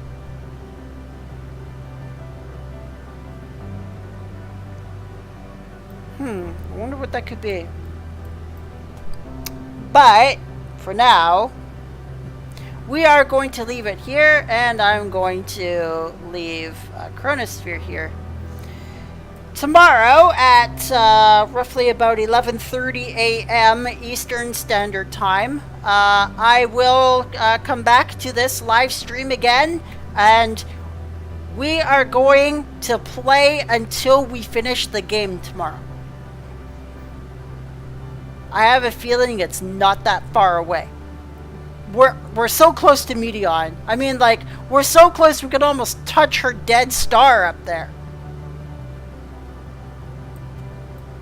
So, like I almost feel like I could reach up there and grab it. But, yeah, again, that's gonna have to wait till tomorrow. So, I want to thank you all for coming to Rosyla Streaming Network. I am Ashley LGR, the hostess of the channel. And again, I will see you all tomorrow at 11:30 a.m. Eastern Standard Time. See ya!